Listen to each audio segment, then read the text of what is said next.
All right.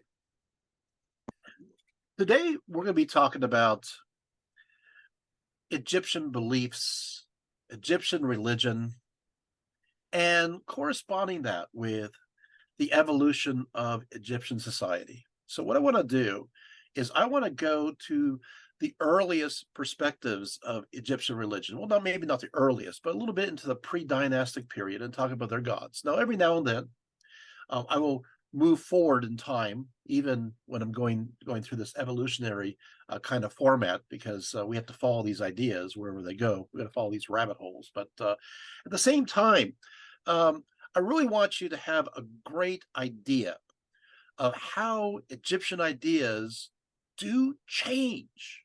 And what we understand as Egyptian religion today is kind of a conglomeration of different ideas and themes and conceptions that are ever changing.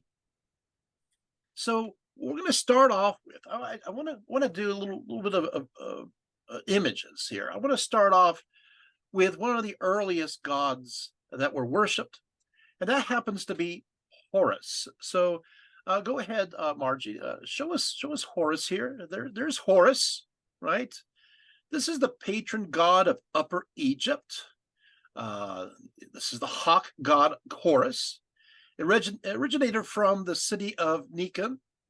Eventually, during the pre-dynastic period, Horus became not only the representative of Upper Egypt, but also came to represent the black soil of the Nile.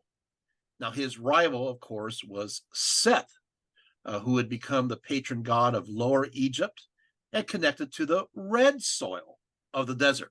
Now, without question, Horus is the oldest documented god of Egypt and starts off as the patron deity of the city of Nikon in Upper Egypt, which is first excavated in 1894.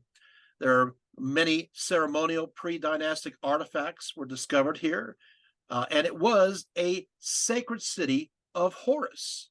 And we can see this, it's even including the Narmer palette. Let's go to the next picture, the Narmer palette. Here's a Narmer palette, which has the earliest example of hieroglyphics dating to around 3000 BC and is associated with the pharaoh Narmer. The Egyptologist Michael Hoffman confirmed that this temple that was found there was indeed dedicated to Horus, as the principal deposit found within the temple was filled with offerings from pharaohs from all the way the Old and Middle Kingdoms, going all the way back to the pre-dynastic period for Horus. For after all, they believed that Horus was the god who permitted them with the right to rule Egypt, as well as possess them, literally possess them, so they may have the authority to do so. And so there you have that. Now, let's go to the next picture.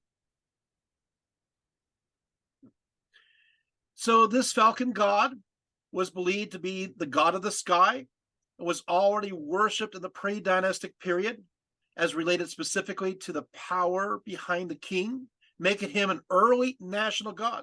By the time of the pyramid texts, 24,000, 23,000 BCE, during the Old Kingdom, Pharaoh became viewed as both Horus and Osiris, the god of the underworld in aspect, acting as Horus in life and as Osiris in death.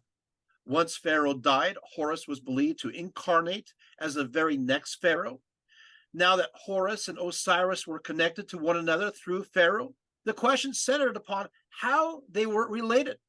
Eventually, Horus became viewed as the son of Osiris and the goddess Isis. Now, in the capacity as a child, Horus was depicted naked, sitting on a lotus with a finger in his mouth. In other representations, he is shown sitting in the lap of Isis, often suckling in a manner reminiscent of the later Madonna and child iconography. His name not only means falcon, but can also mean the distant one. We take a look here at this image, though. You see Horus as the sky god, but we see somebody else on the left-hand side. Who is that? That is Seth. So you see, so this is an image of both Horus and Seth together. Okay, so Horus, as the sky god, was believed to encompass both the sun and the moon, with the sun represented by his right eye and the moon represented by his left eye, with both spheres moving because he empowered them to do so through his power of flight. Of course, many wondered why his sun eye was brighter than his moon eye, and so it was explained in the story known as the contending of Horus and Seth, that Seth, the patron god of Lower Egypt, fought Horus, the patron god of Upper Egypt.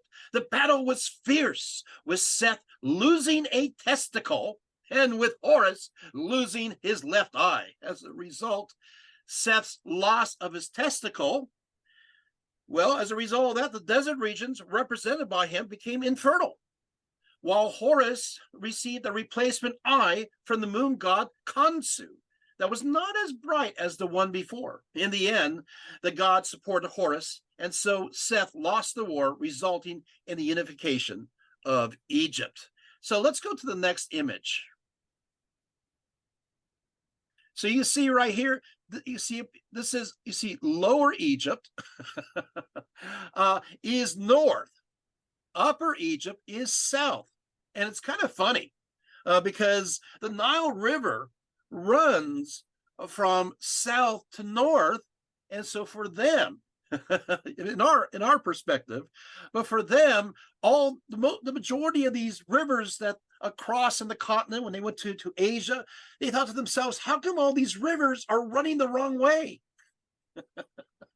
It's like, no, I think it's just your river for the most part. But just think to yourself, Upper Egypt is connected with the god Horus, and Lower Egypt is connected with the god Seth. And of course, it is drier except for the delta region there.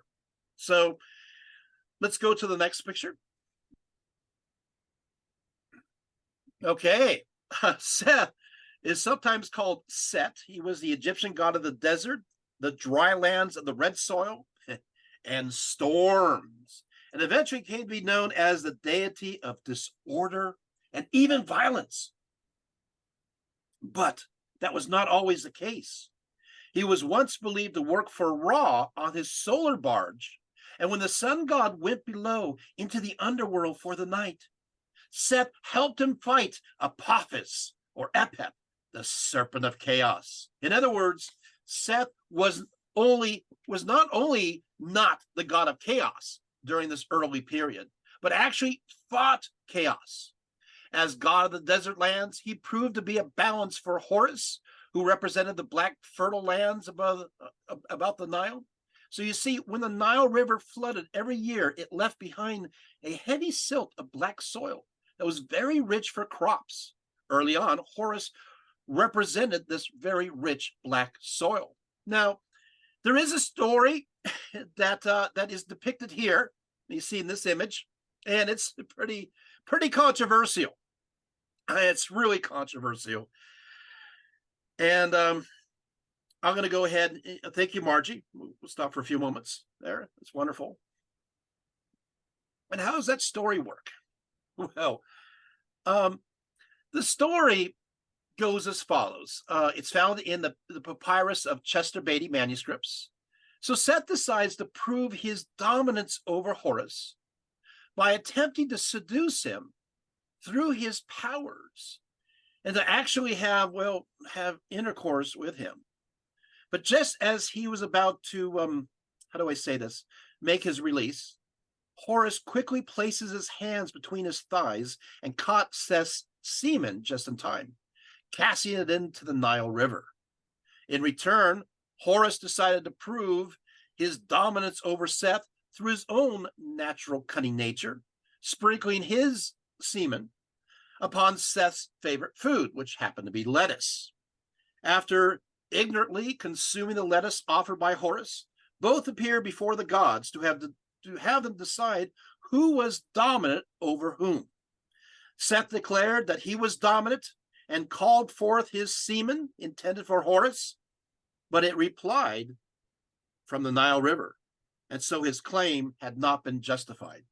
Horus then called forth his semen, and a reply from within Seth, but Seth was not convinced, and so the two continued to fight for the next 80 years. There's another contest. I'm telling you real Egyptian stories, but of course they don't necessarily fit our perspective of a typical nice little mythological yarn.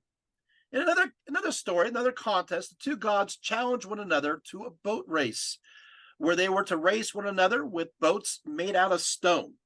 Well, Seth's boat of stone immediately sunk to the bottom of the Nile River, while Horus's boat easily floated and won the race. Again, Horus had deceived Seth by actually having a boat made out of wood that was painted to resemble stone. Oh, I got you now. At this point, Seth stepped down and gave the sole crown to Horus. Eventually, Seth became the ultimate villain, especially in the story of Osiris and Isis. Now, Osiris was the god of the underworld, the afterlife, and the dead, while his wife, Isis, was the goddess of the realm of life, of nature, and of magic.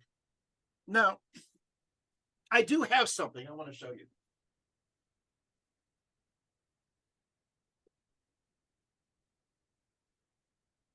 I just happen to have here a real image of Osiris. This is real, about 3,000 years old. Woo-hoo. So this is Osiris. Is this pretty cool? I know it's hard to make out. Why is it hard to make out? Well, because Osiris, he is darker. Why? Why is he dark? Because, again, as I said before, he represents the black soil of the Nile, the fertile soil, and so his image is essentially black, and that's why his image here is black. Again, I'm sorry, it's hard to see him, but that's due to that particular reason. There we go. So let's tell you, just go here and tell a little story here. So the story goes, Osiris is essentially the god of the earth and vegetation. And what he did is he died every year during the annual drought. And then what happens is that Isis, who was a nature goddess, had the power, the magic, to help resurrect him so that he could live and thrive again, as represented by the inundation of the Nile. He is sometimes depicted with green skin in connection to plants, and sometimes with black skin, as we just saw in a real image from that time, in connection to the rich, fertile mud of the Nile. This makes Osiris very much like many of the other dying vegetative gods throughout the ancient Near East. Many Egyptians stories tell Osiris was originally the son of Geb and was very unhappy. He happened to be very unhappy about the primitive and even brutal eating habits of his people when he inherited the throne, with many of them even practicing cannibalism. So he set out to teach them how to sow seeds and harvest the yield, along with giving them laws with the assistance of course, Thoth, the god of wisdom. Osiris was depicted as a very kind king, but he wished others to learn agriculture. So he traveled outside of Egypt, leaving his kingdom to be watched over by his wife and queen. Of course, that's going to be Isis. At this point, Seth enters into the picture, and he forms a plot to both have Isis as his wife and gaining the land of Egypt from her husband. Now, when Osiris returned during the 28th year of his reign, Seth and 72 other conspirators were able to throw Osiris into a coffin. Actually, how it happened is they look like they're selling a cabinet, and they're so, yeah, you know, I think it would fit you just perfectly. And then Osiris goes into it, and they quickly covered over this cabinet and nailed it closed, and then murdered him inside of it, and then threw his body into the Nile. You know, I gotta tell you, these stories are a little bit violent. Have you noticed that yet? Anyway, so Isis was frantic and called her sister Nephthys and Anubis and taught to help look for him, and find him they did. But before they could revive Osiris, Seth stole his body again and dismembered him, cut him up into 14 different pieces, sprinkling his body parts all over Egypt.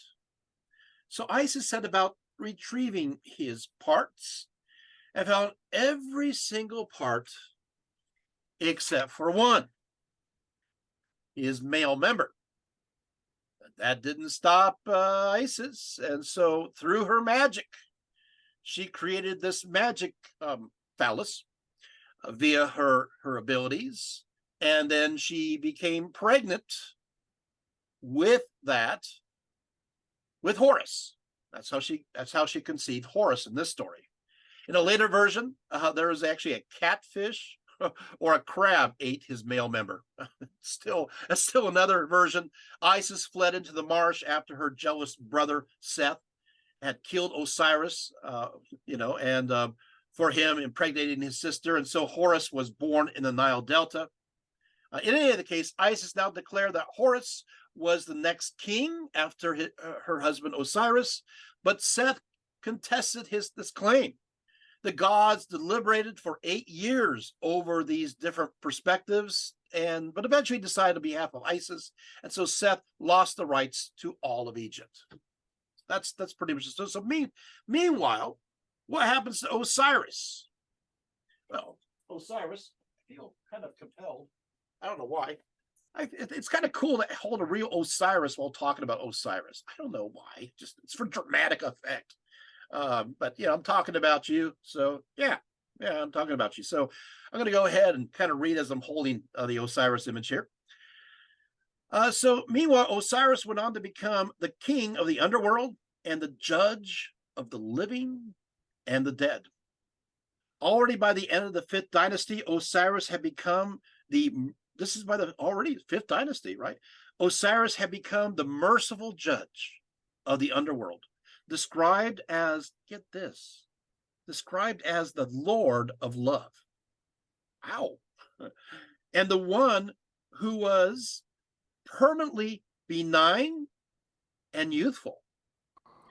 Osiris was there to help the pharaoh in the afterlife, while according to the pyramid text, the goddess Isis was there to help as well.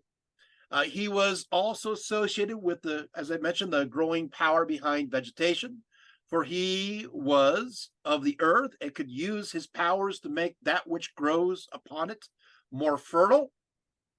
Yet every year, as I said, the vegetation would die, yet through the life-giving waters of the Nile, that which was dead would be resurrected, revived. It was believed that Osiris was connected with this dying and then rising vegetation, and so was possessed with the ability to rise again from death itself. By the time of Mentuhotep II, the pharaohs believed that through sympathetic magic, they could actually become Osiris themselves after death. They could become through sympathetic magic. And so via this god of the underworld could have the power to rise again to a new life following their death.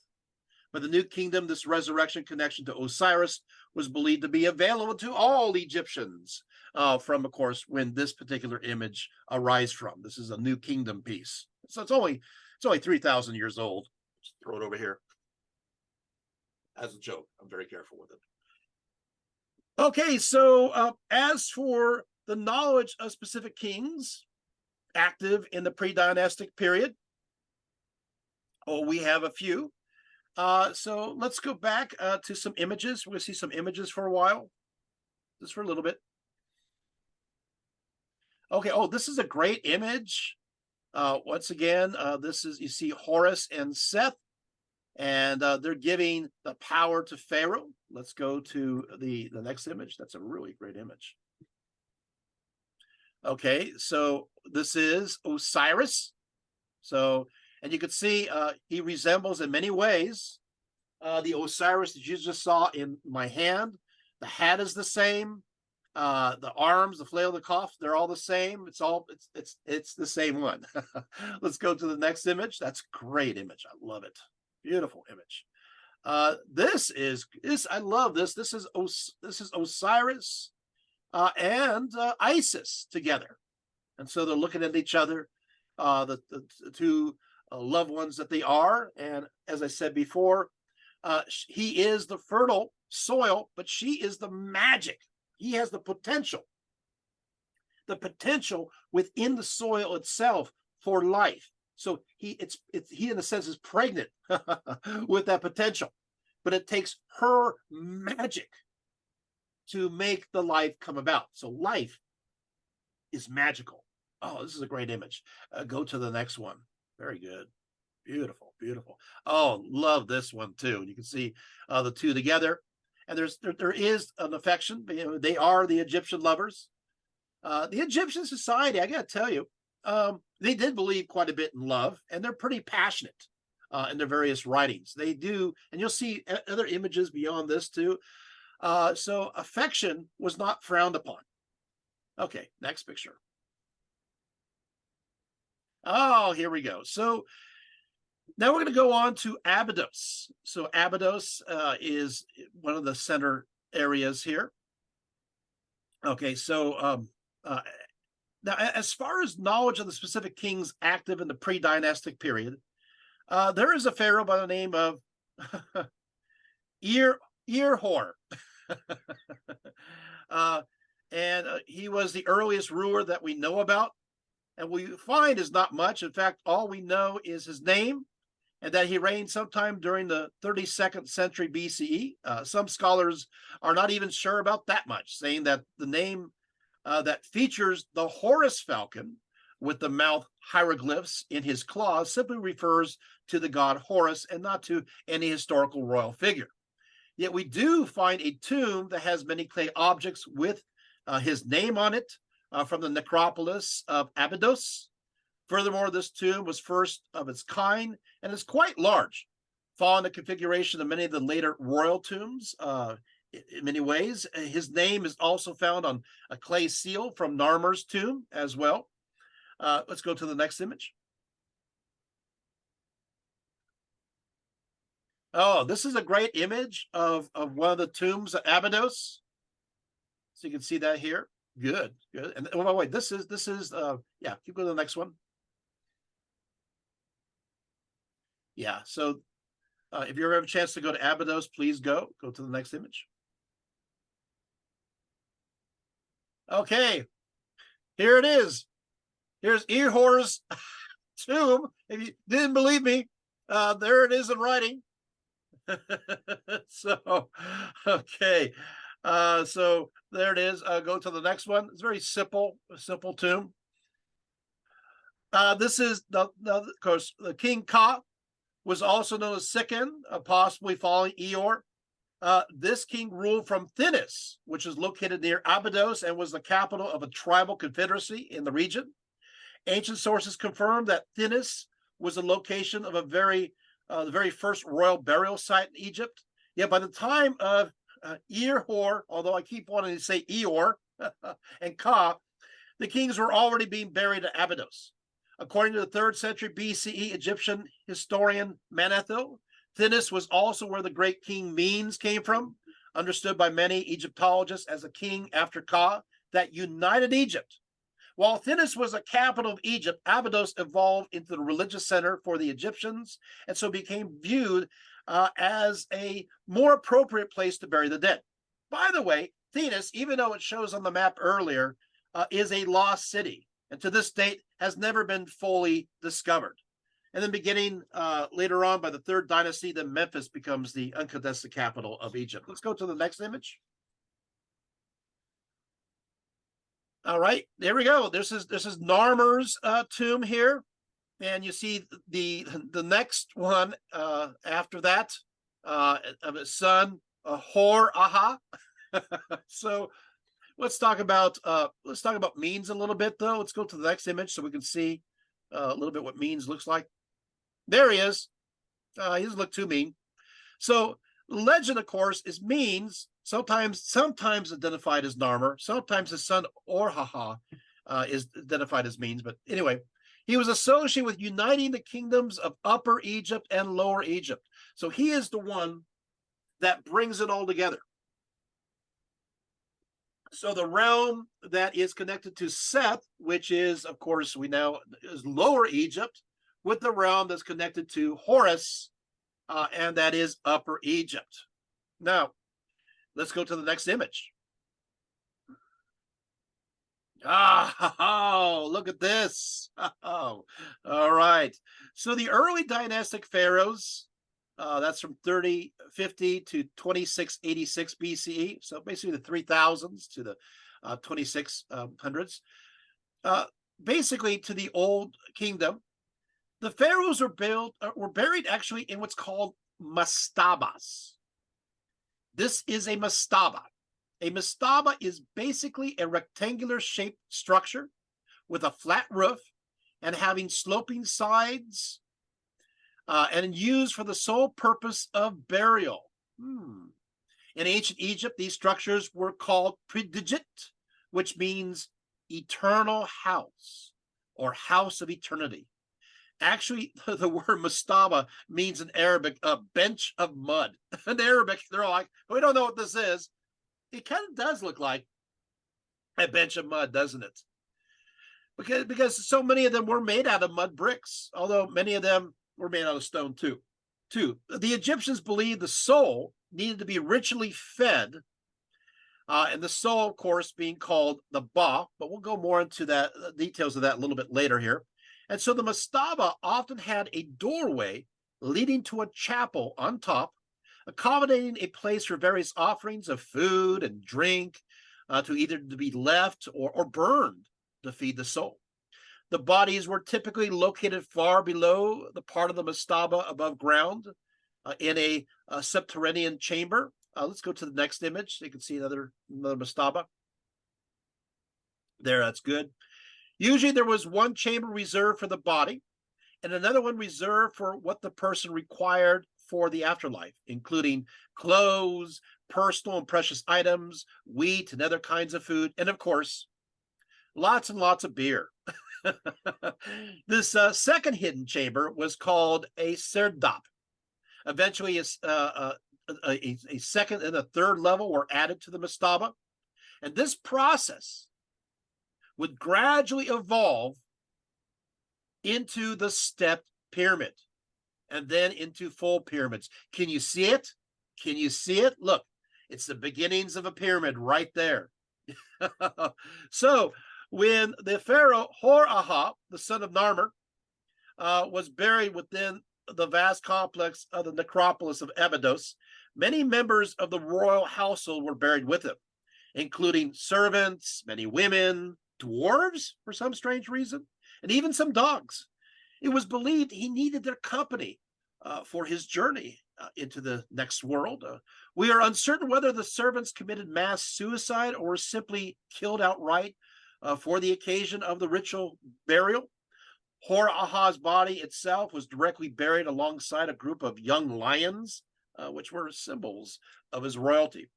The burial of the staff and servants of the pharaoh continued to be the custom for the pharaohs that followed him, including Didger, who was buried with 318 servants. We know because we found them.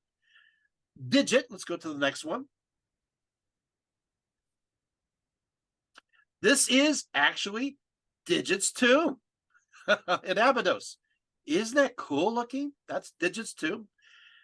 They found here 174 servants were sacrificed and then buried with him right here at this spot, which you're looking at. Then the next one was Den. We go to the next picture. And this is Den's tomb. And forensic evidence proved that 136 men and women uh, died at the same time. And it appears that they were all strangled to death. And then Ajib, who was buried with 64 attendants, ritually killed to attend him in the afterlife. You guys notice something about the numbers? Yeah, they're starting to go down. Yet it is clear that the numbers of servants ritually killed are decreasing in number. So what's going on? So with the next pharaoh, his name is Semerkert, who ruled around 2920. As opposed to finding these dead bodies in these chambers to join the pharaoh in the afterlife, to serve him and to take care of him and to feed him and to clothe him, because they believe in this. We're talking about the belief system of the Egyptians. Instead of that, they found 67 additional tombs built for his servants, but it shows that they died later on. see, they went from the old days. The old days was like this. Hey, guess what? What you are? Let's go to me now. Thank you, Margie. So, what happens is kind of like, hey, when you work for Pharaoh, you work all the way through. When you sign up, it's not only for this life, it's for the afterlife. And I think what's happening is Pharaoh's getting sick. He's not looking too well. And they're thinking, maybe I need to find another job. Maybe I need to go somewhere else for employment. He's not looking too good. And I'm not looking forward to going into a chamber, having the door close, and then, either suffocating, fighting, or doing ritual suicide. So by the time we get to Semerkert, what happens is that they're allowed to live, and then later on in life, they're buried with them, 67 of them. So there you have it. So, and then with Quaa, Qaa, was the final pharaoh of the first dynasty. The custom of killing servants at the pharaoh's tombs was completely over. It was replaced by something else known as a Shabbatus figure. A Shabbatus figure. Guess what? I have a real Shabbatus figure.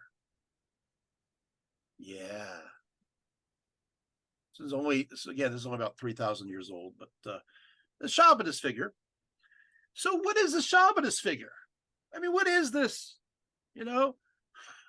Well, it's the replacement for the servants.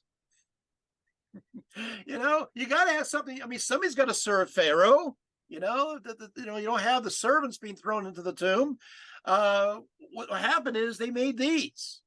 Now, they were first, this is obviously New Kingdom. They were first a little bit, quite a bit larger, to be honest. Shabbatus was intended to act as a substitute for those who were sacrificed before, to perform on their behalf as loyal servants for Pharaoh in death. And the name Shabbatus or Shabbati means answerer. And so they were ready to perform whatever manual tasks that were asked of them. In essence, reanimated as soon as their king and they were all alone in the tomb, they suddenly came alive and they performed those acts of servitude. At first, the Shabbatus, they had a life-size heads made out of limestone, but eventually they became smaller in size. And even mere figurines that are 5 to 10 inches high.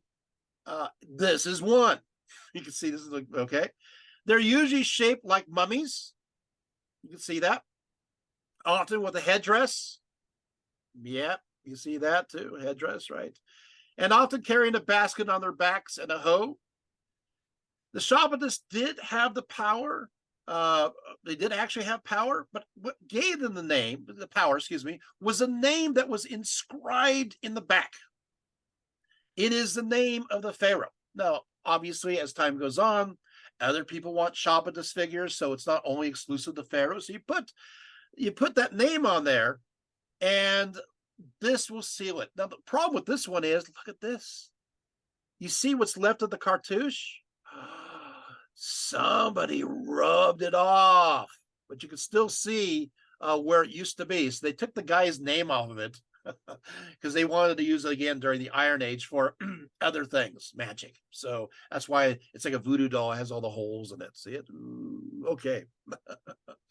Okay. So the Shabbatus figures. The Shabbatus did have basically the Shabbatus. They came back to life. The Shabbatus figure was said to. There's actually a little story here in the Book of the Dead, and I'll just read it real quick. The Shabbatus says in the 6th chapter for the Book of the Dead, stating, illumining the Osiris, whose word is truth, hail Shabbatus figure. If the Osiris, and then you fill in your name there, name of the deceased, be deceased to do any of the work which is to be done by Kurt Netter, let everything which standeth in the way be removed from him, whether it be plow in the fields, or to fill the channels with water, or to carry sand from the east to the west. And then it says, the Shabbatus figure, I will do verily. I am here when thou callest. They are answerers. So, yeah. So, I got to tell you, I've had this for eons. It's done nothing for me. No offense. No offense. I would like it to do my household chores. Wouldn't that be nice? But, I leave the messy house, come back, and still messy. The Shabbatus is kind of looking at me like, what? What do you expect me to do? You're supposed to be dead, okay? Then I'll clean your house. Okay, well, let's not go that far. All right, so we move on. We probably should. So remember that Den, remember who ruled around 2930? He was considered one of the greatest pharaohs of the early dynastic period. Let's go back to the pictures for just a few moments. And is first to be shown wearing the double crown. So let's go to the next one. Yeah, there. Yes. Oh, I guess, well, keep it there. Okay. One red. So Den is the first to have the wearing the double crown, one red and the other white, representing Lower and Upper Egypt, respectively. Now, Den was a worshiper of the goddess that you're seeing right here. And her name is Seshat. Seshat or Seshat. So Seshat or Seshat, and he actually set up an image of her. Who is Seshat? Seshat was, you're going to love this, was the ancient goddess of wisdom. She was the ancient goddess of knowledge and the ancient goddess of writing, with her name meaning she who is the scribe. In fact, she was often credited for inventing writing in the first place. Seshat was also the official sacred scribe of the Egyptian pantheon, constantly keeping detailed records about everything. She was known as a goddess of anything that happened to be frequently written down as important, and so became known as the goddess of history.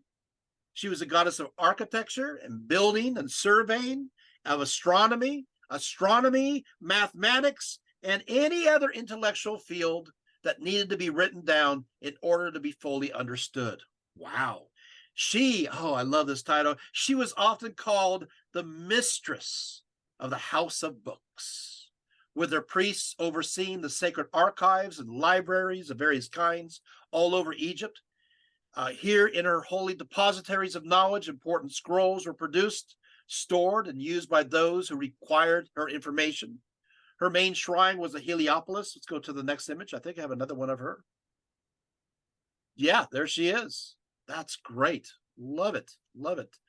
Seshat was always depicted as a woman in human form and is frequently portrayed with a 7-pointed emblem above her head. Egyptologists are uncertain what this means. We're not sure.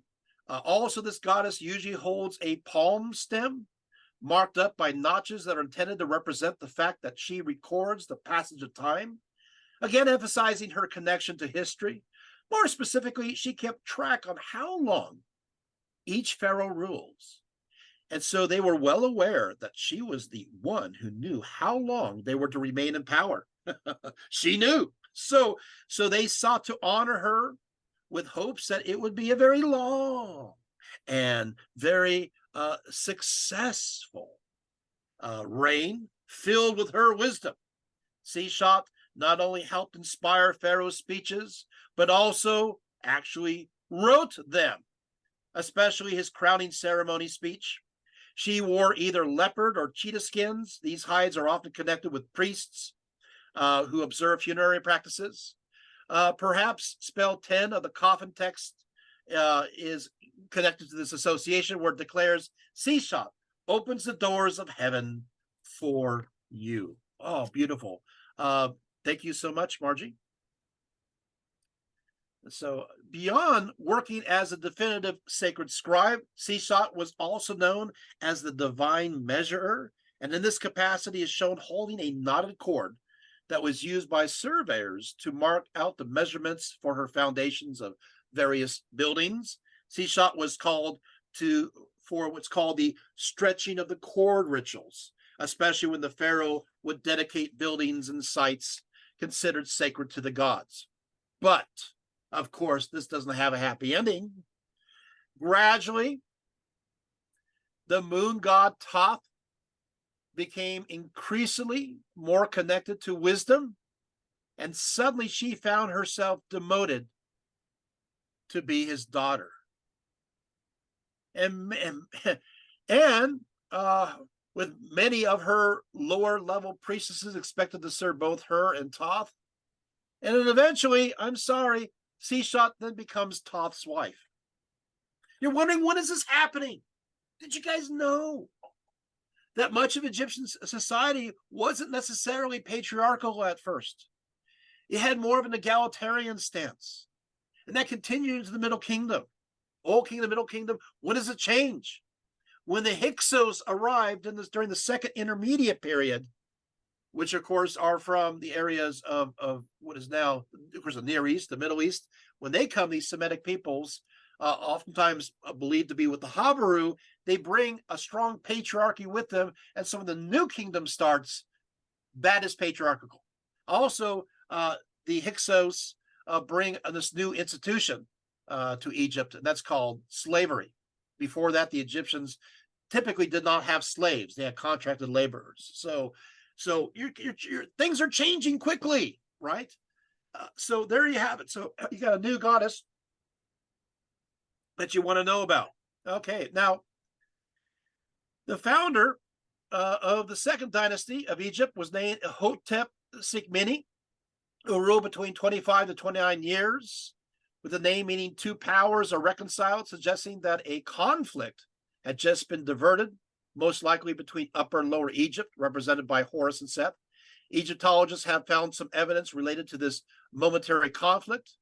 So we have seen this. Ruling around, here we go, 2740 BC, the second king was named Ra-Nip. Now, Ra-Nip, which has some importance because it is written using the hieroglyphic sign of the sun. So let's go to the images real quick. So, you know, so okay, so okay. Oh, this is actually Hotep Sekmi. There he is. That's what he looks like. Let's go to the next one. Okay, so this is Ra-Nip. This is his cartouche, and you can see here. It's like, well, is this the sun? Is this the indication that? So this particular name is written using the hieroglyphic sign of the sun. You can see it right there. Now, the name can be translated two ways. It can either say, Ra is my Lord, or it could say, Lord of the Sun. And it cannot be any more exact unless we knew the context. If it does refer to Ra, this is important.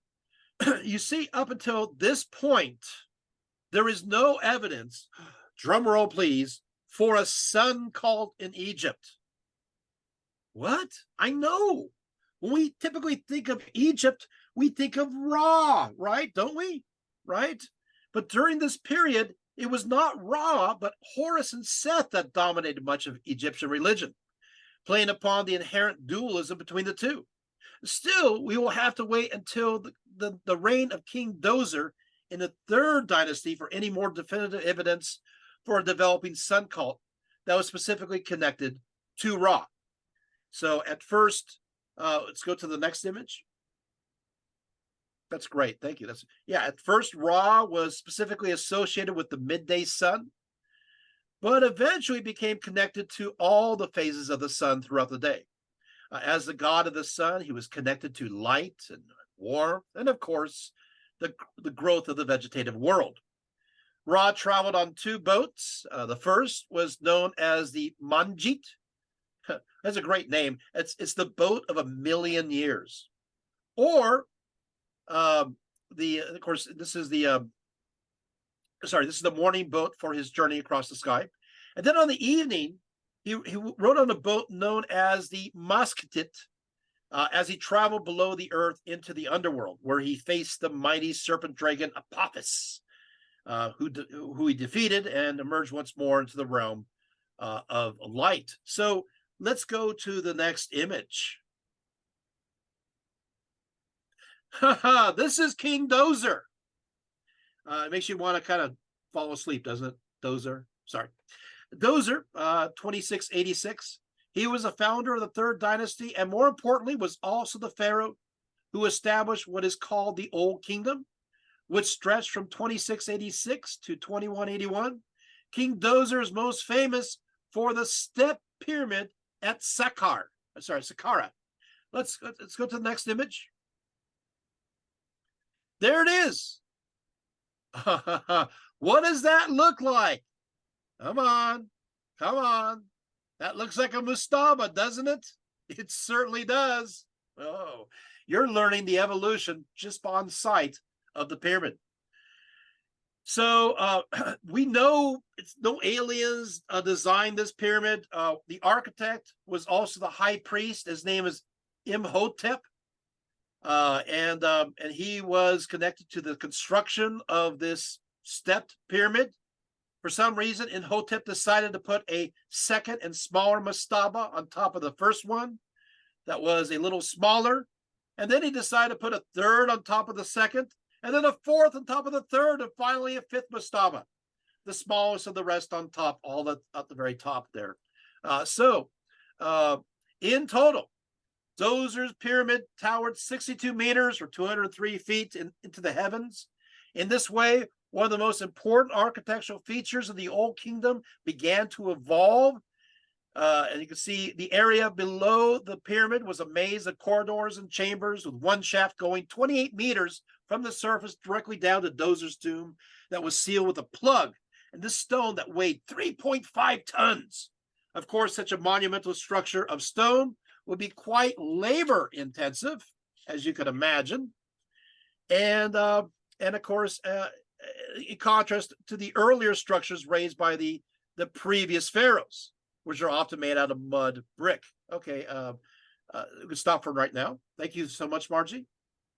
But Dozer was able to secure enough resources and manpower enough through his strong centralized rule and his conquest that the building was possible. But what in the world does the pyramid represent? Already you're realizing, we're not going to go with the alien theory. So the answer to this question is one of gradual progression of meaning as time passes, with different beliefs connected with these structures depending upon who was viewing them at the time. From the archaeological evidence, the evolution appears to start with the mastaba tombs becoming more and more grandiose, and then a decision by Dozer to make his final resting place even more magnificent by placing a series of mastabas on top of one another, and thereby, of course, creating the step pyramid. We know that the shape of the pyramid came to represent, later on, the descending rays of the sun. But this concept would not be relevant with the step pyramid, but only with the true pyramids later on, with its covering of highly reflective limestone. The pyramid was also believed to represent the primordial mound from which the entire universe emerged. and the pyramid texts from the 5th dynasty and the 6th dynasty elaborate upon this myth. So there is evidence for it, yes. But the question must be asked if this is relevant to the beginning of the 3rd dynasty. So, now, maybe it's connected to, of course, Ra, right? Maybe it's connected, but it looks like, however, looking at this, we can be sure about that at first, before all these layers of mythological interpretations are added onto the pyramid, we can be sure that because it's evolving from a mastaba, that it was associated with the dead, and was intentionally designed to house the remains of pharaohs and members of his household, which we have found. Not their actual remains, but sometimes we have, but the chambers. They were also constructed on the west side of the Nile, again associated with the realm of the dead and the afterlife, for it was the place of the setting sun.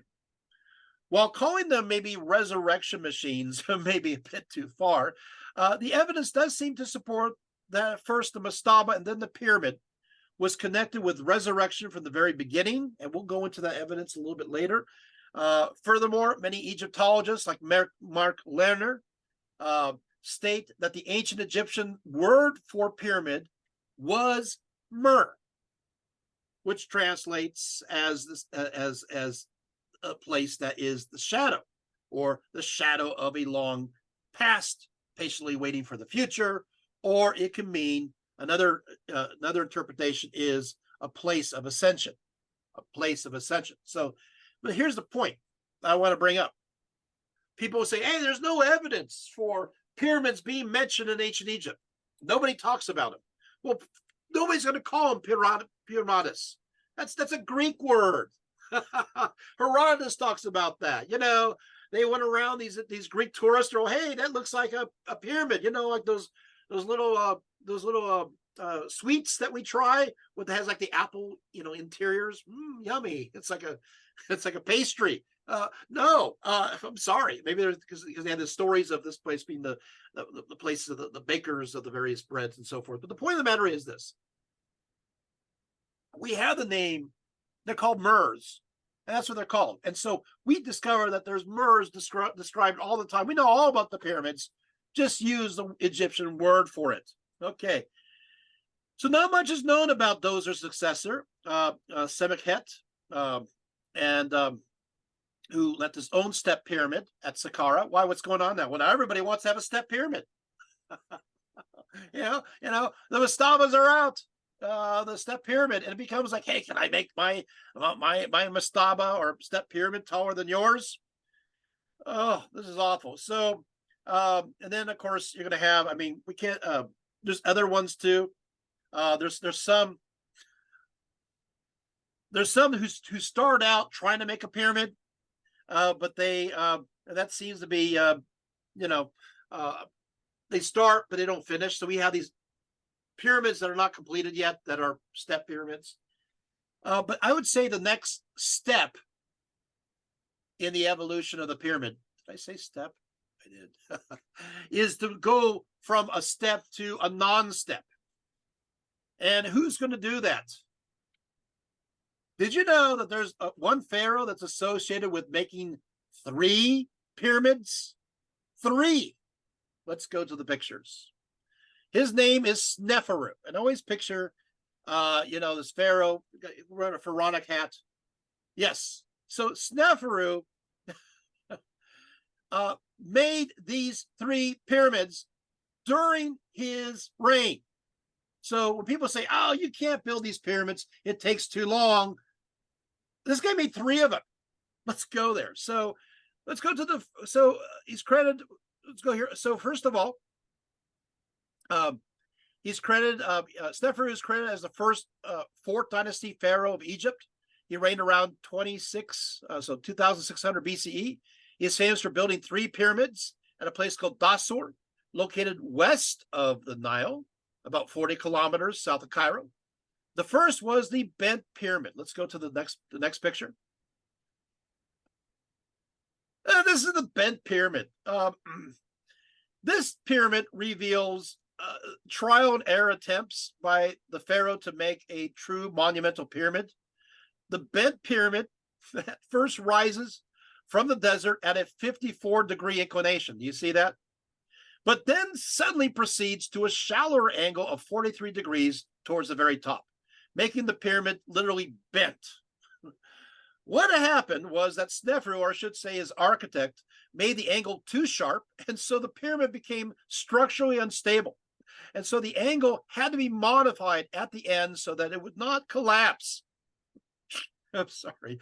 Unlike most of the other pyramids, amounting to about 90 at last count, the bent pyramid is unique in that it retains the majority of its smooth, polished limestone, the outer casing there, which are typically looted for other buildings throughout the centuries. But apparently, nobody wanted this one. Don't get your nose, bent out of shape. Nose bent out of shape. Okay. Well, hey, Sneferu thought it was funny. So let's go to the next one. The second pyramid. Oh no, it's another disaster. Do you see it? The second pyramid was the median pyramid, which is built around the same time as the bent pyramid, and was another failed experiment. For in this case, the architect first built a step pyramid and then changed his mind and decided to create a true pyramid by filling in the steps with limestone encasing. But this fill was made out of sand rather than rocks, and so the outer casing did not have the stability to hold them in position. And so these stones simply, collapsed. Most Egyptologists agree that it collapsed while it was still under construction and never completed. Look, you can see the mess, the ruin of the rest of the pyramid sitting around it. I know. It's like we were always arguing about the evolution of the pyramid, and they're thinking, hey, people are also talking about they just come out of nowhere. Look, we're seeing the trial and errors. Sneferu, are you going to help us? Yes, he makes a third pyramid. Here it goes. Next one. Thank you, Margie. Next one. Yeah. Yes, there it is. Well, the first and second pyramids built by the pharaoh Sneferu were failures. The third and final pyramid was known as the Red Pyramid. It achieved the true pyramid status and so was a complete success. It is the third largest in Egypt, second only to the pyramids of Khufu and Khafra at Giza. Now, learning the lessons from the bent pyramid, while the upper section of the bent pyramid were modified to a 43-degree angle from a 54 angle on top to make a pyramid more stable, the architect decided to make the entire Red Pyramid a 43-degree angle. And unlike the other two pyramids, it still stands 344 feet today. Which is pretty good. 344 feet. Let's put it this way: the Great Pyramid is 481 feet, 344 feet, 481 feet. We know aliens didn't make this one, so aliens didn't make the next one. It's trial and error. You see, they're ready to take the next step, which brings us, of course, to the next pyramid. There it is. Now, for fun, Margie, that's the Great Pyramid. Now go back to the Red Pyramid, just for fun. Do you see the connection? Okay, go back to the other one. Sorry. You see it, right? Same idea, just a little bigger, This Khufu, also known as Cheops, reigning from 2589 to 2566. These dates are just approximate. He's most famous for his Great Pyramid of Egypt, which is considered one of the seven wonders of the ancient world, even though the Red Pyramid is only, is not that much shorter. But anyway, the Great Pyramid rises a staggering 481 feet, and was the tallest structure in the world for 3,800 years until the completion of the Lincoln Cathedral in England around 1300. The Great Pyramid requires an unusual round-the-clock labor force to build it in only 20 years. It's estimated to weigh 5.9 million tons. Since there's about 2.3 million blocks, 12 blocks weighing between 25 to 80 tons would have to be placed into the structure every hour, day and night for 20 years. The entire Great Pyramid was covered with smooth white limestone blocks. But there was some problems. Around 1300, the massive earthquake loosened these blocks. Then the stones were removed over a period of time, starting with Nasir Hassan in the year 1356, and it was used to build various structures in Cairo, including various mosques. Yes, and it was built day and night using two gangs of 100,000 men each. Each of these gangs were divided into 5 zaz of 20,000 men each. Then subdivided from there, the Great Pyramid has 3 main inner chambers called the Grand Gallery, the King's Chamber, and the Queen's Chamber. So there you have that. I'll just show you the whole complex. Then we'll go back to talking. So there's the whole complex there. So we'll be talking about that briefly, and then we'll be going on from there. Okay, thank you, Margie, so much. Now, one of the most interesting parts about a story is Khufu emerges from what's called the Papyrus Westcar, dating from the Middle Kingdom, where Egyptologists are divided on exactly how to interpret it in relation to Pharaoh's personality. The story goes as follows. It is narrated by his Khufu's son and next pharaoh, Djed-Fer, where he tells his father, Khufu, about a miracle worker in the kingdom. So we're kind of going into, again, localized belief. So let's look into this localized belief of a miracle worker. I'm going to be reading from the source. Why not? I like this story. It's kind of weird. He states, there's a commoner named Dedi. He lived in Djed-Neferu. It's interesting that he lived in a place that was named after that other pharaoh who built those pyramids. He's a simple citizen, but he's 110 years old. He eats 500 loaves of bread, a shoulder of beef, and drinks 100 jars of beer every day. That's a lot. 500 loaves of bread, a shoulder of beef, and 100 jars of beer every day at 110. I don't know. It just seems like a little much to me. Maybe a little gluttonous. I don't know. He is capable of resurrecting decapitated beings. He is also said to be able to make wild lions so obedient that the animals would follow him with a cord dragging on the ground. Furthermore, this Dedi has knowledge of the numbers of Ipsit and Winnit sanctuary of Thoth. Hearing his son's words, Khufu agrees that he should send for him so that he may be in his presence. So Djed-Fer finds the elderly magician, who apparently eats quite a bit and drinks quite a bit, and tells him, your condition is equal to someone who lives from aging. I don't know if I like that. Your condition is equal to someone who lives from aging. Don't most of us live from aging? I don't know, just saying it. Maybe bad translation. And to someone who sleeps until dawn, free of illness and wheezing. Wouldn't that be great? For aging is the time of dying, the time of the preparing of the burial, and the time of being buried. This is the question about the conditions of noble men. I have come to summon you in order of my father, justified that you may eat from the delicacies my father gives, the food of his followers. And then he may guide you to the ancestors which are in the necropolis now. Which I'm not sure if I like that either. It's like, yeah, you come visit Pharaoh, and then you gotta go to where are you gonna die? I mean, are you going to kill you? I don't know. Then he replies, he said, welcome, Djed-Fer, son of the king, beloved of his father. May you be praised by your father, Khufu the Justified. May he let your place be at the front of all time-honored ones. May thine Ka successfully champion all things against any enemy. May thine Ba know the ways that lead to the gateway of the mummified deceased. So you can see the Ka and Ba being referenced. Now Dedi is brought before Pharaoh Khufu, who asked him, is it true, this talk about that you could mend severed heads? Dedi responds, yes, O sovereign, my lord. May you live and be blessed and prosperous. I know how to do that. But then Khufu orders, may a prisoner who is jailed be brought to me so that this execution may be enforced? To this order, Dedi is horrified and tells the Pharaoh, Remember, this is a Middle Kingdom story about the Old Kingdom. This is an old story.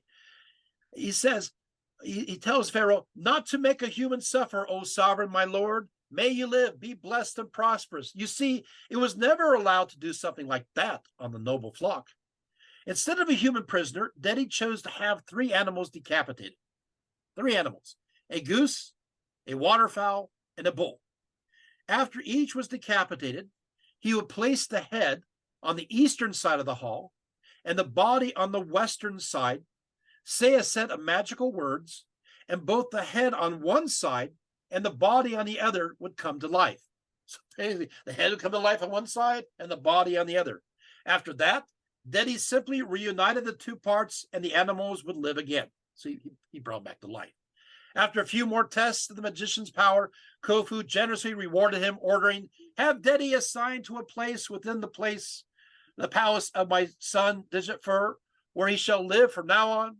His daily gainings be 1,000 loaves of bread. Well, okay, so he's up from 500 loaves, so he doubled that. And 100 jars of beer, and 100 bundles of field garlic. Ugh. And all things are done as ordered. Unquote. Well, what a story. Yeah. It turns out, by the way, during the time of Khufu, everybody likes garlic and beer. And so we know by the way, we have found the encampments of the laborers who built the pyramids of Khufu, as well as the other ones. Also, by the way, which is another talk, which you can listen to if you want to, is that we have found a journal from that time of somebody that was involved in building these pyramids. Is this fascinating? Yeah, so there you have it. But yeah, they filmed garlic. So, of course, obviously, the other pyramids are built. We won't go through all those, but you get the idea. And the Sphinx as well. But let's move on, as we shall, to the pharaoh Userkaf. His name meaning the soul is powerful. So let's go to, actually, wait for a second. He founded the Egyptian 5th dynasty. During his reign, the sun cult related to the god Ra became more emphasized, for Userkaf was the very first ruler to build sun temples. Yeah, now let's go to some images here. So let's go to the next one. There he is. There's Userkaf. And let's take a look at his tomb. That's the next one. Oh, that's another good picture of him. Sorry. I'll go to the next one. There's his tomb. So it's kind of a hole. Not much as, it's a pyramid, but not that great a quality. You see, the quality is definitely going down. Let's go to the next one. It's not very impressive, this next picture. Yeah, it's very small too, but this is the Sun Temple. Not much is left at all. This is basically the Sun Temple, as well as others, was typically oriented toward the setting sun in the west. And so in this sense, faced the dying sun, which fit it very well with a related mortuary cult. Userkaf's high temple was constructed about a monumental obelisk. There was a raised causeway that led to this temple complex to a rectangular valley temple located alongside the Nile River. So this is the beginning of these great mortuary temples, but also connected, in this case, to the sun. Let's go to the next one.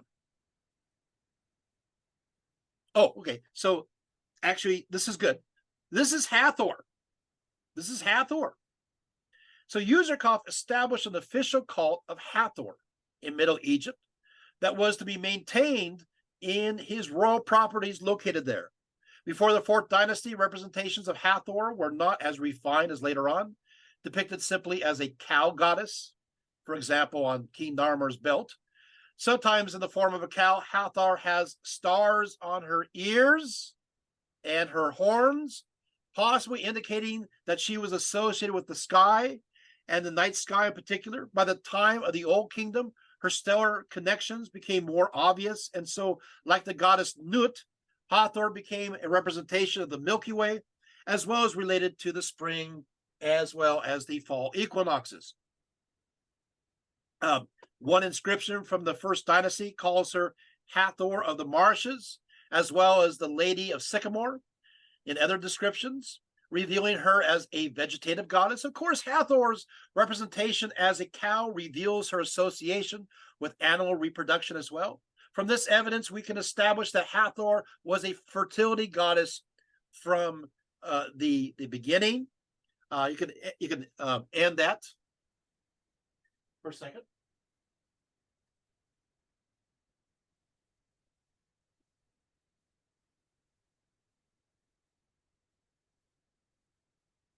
Yes, yes.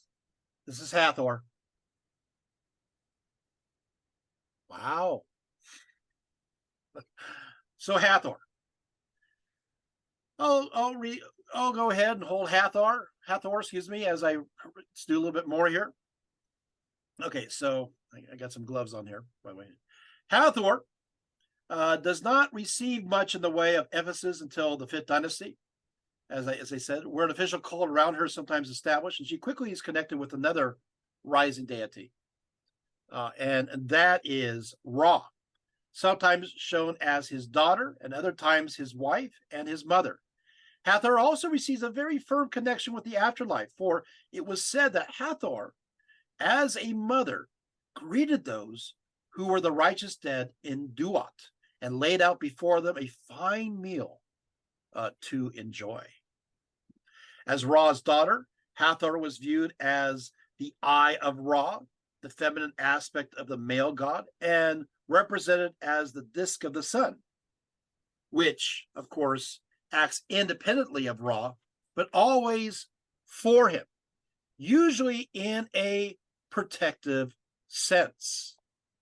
Now, if Ra is attacked or opposed, the eye of Ra, who's connected to Hathor, right, will respond and attack or oppose accordingly.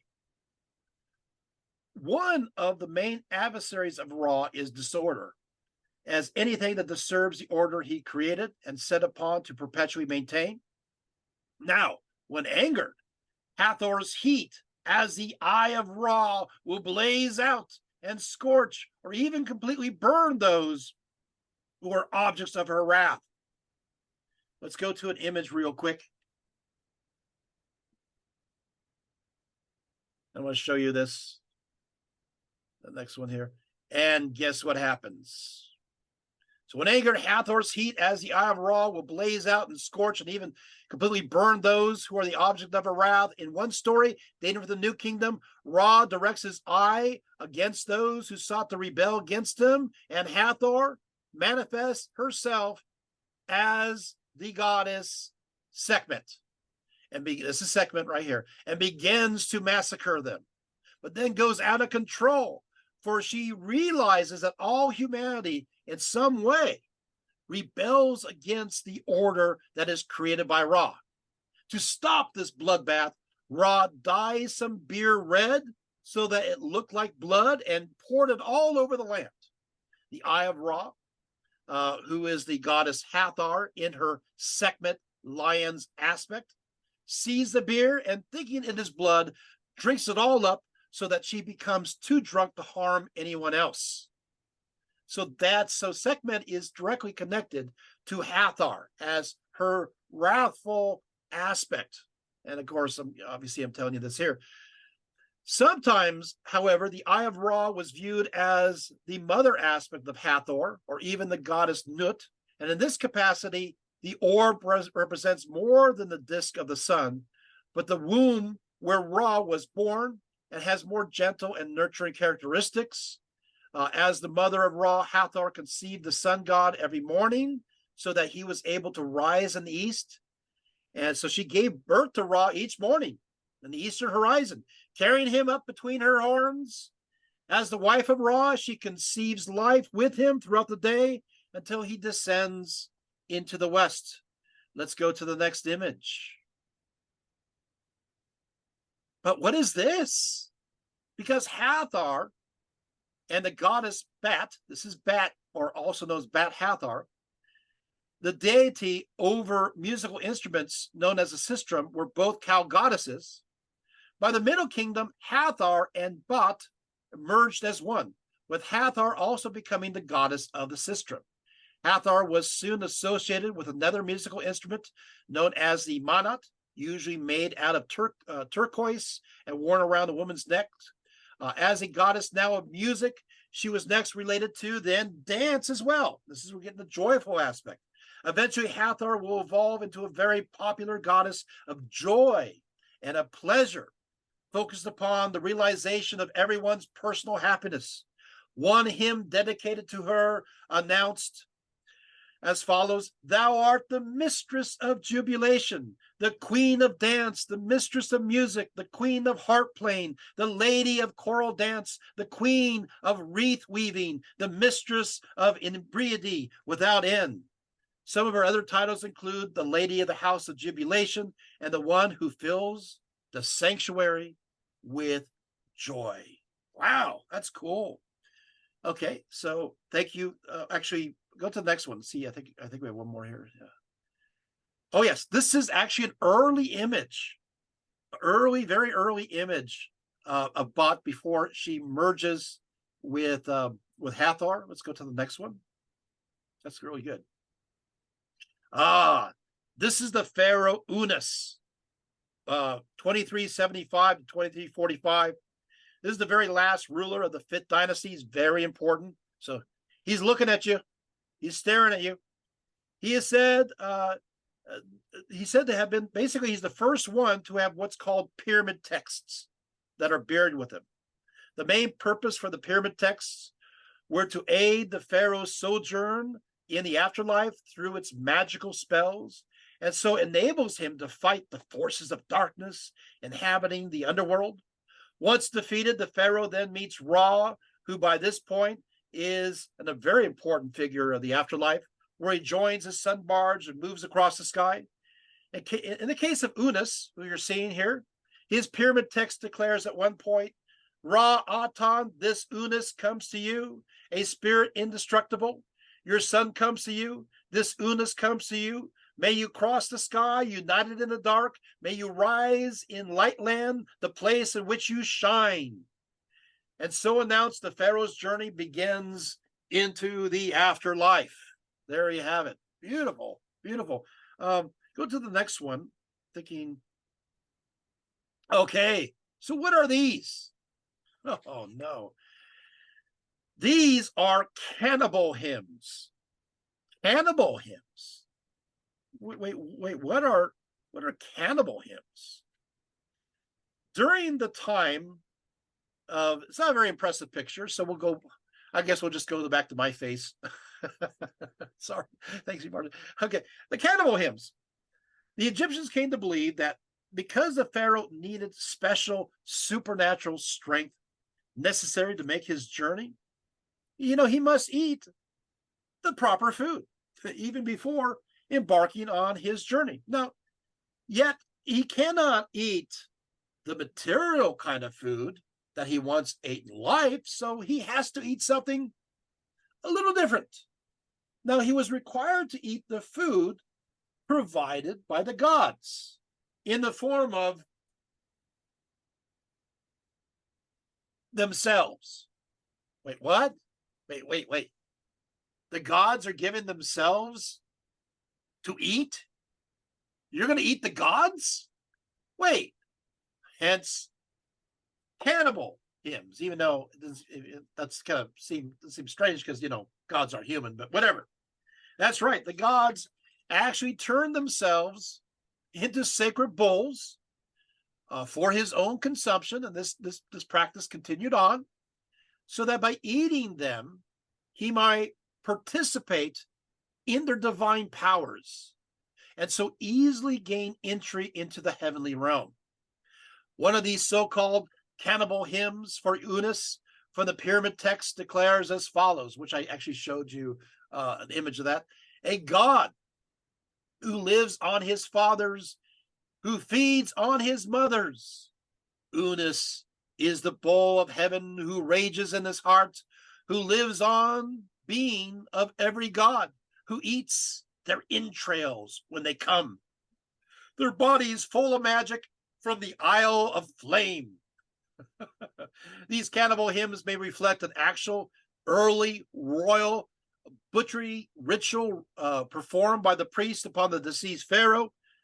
So whoa, so yeah, so you have this idea. I know it's hard to believe, but that when you consume the god, that dispensation comes upon you and perfects you enough so that you can enter into heaven.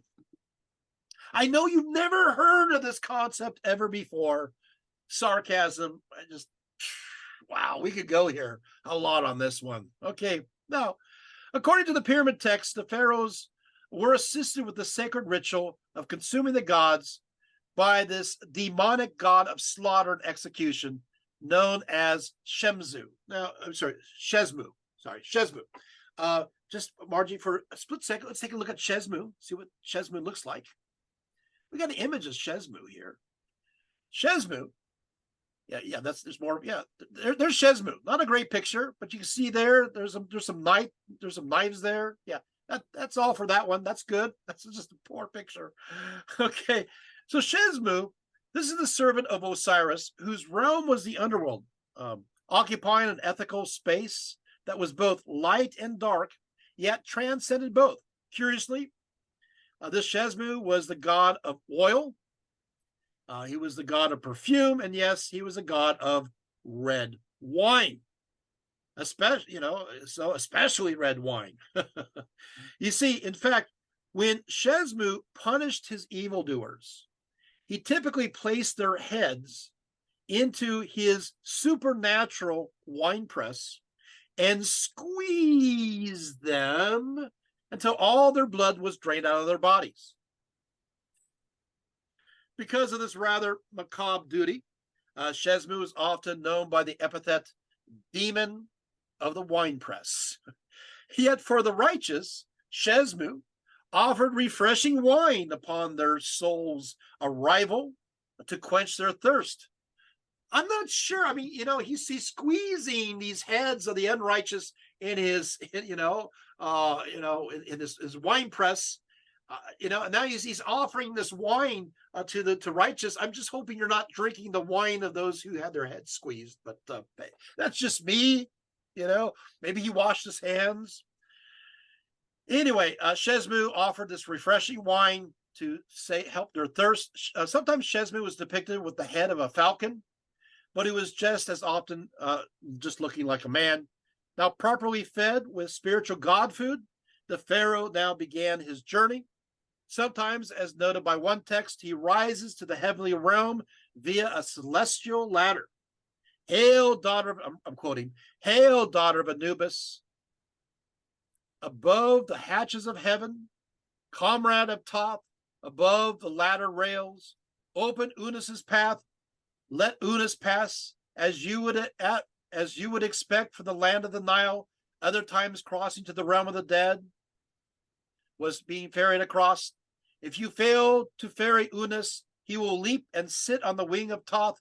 Then he will ferry Unis to that side. So it just seems like a kind of forthwith there. Okay, so there are various hurdles along the way, and the pyramid texts are there to help the best they can. For instance, there were certain lakes in the realm of the dead that could entrap the soul.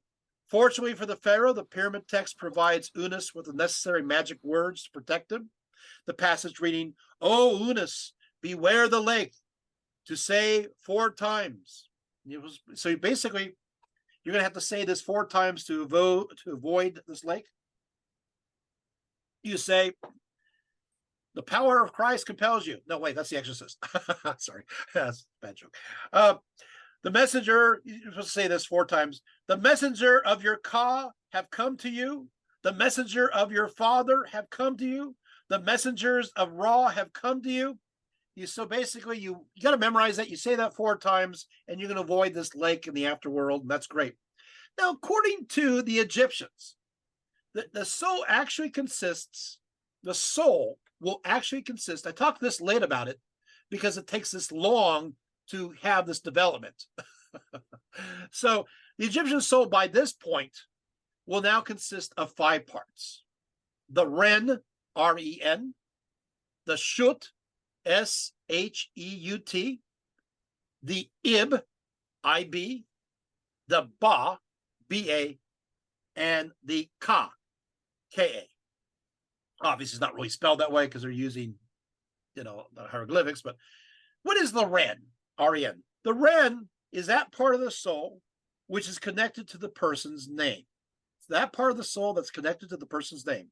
Upon birth, when a name is given to a person, the soul becomes connected to that name. So that as long as that name is remembered, even after death, the person goes on. This name, however, needs to be protected. It does.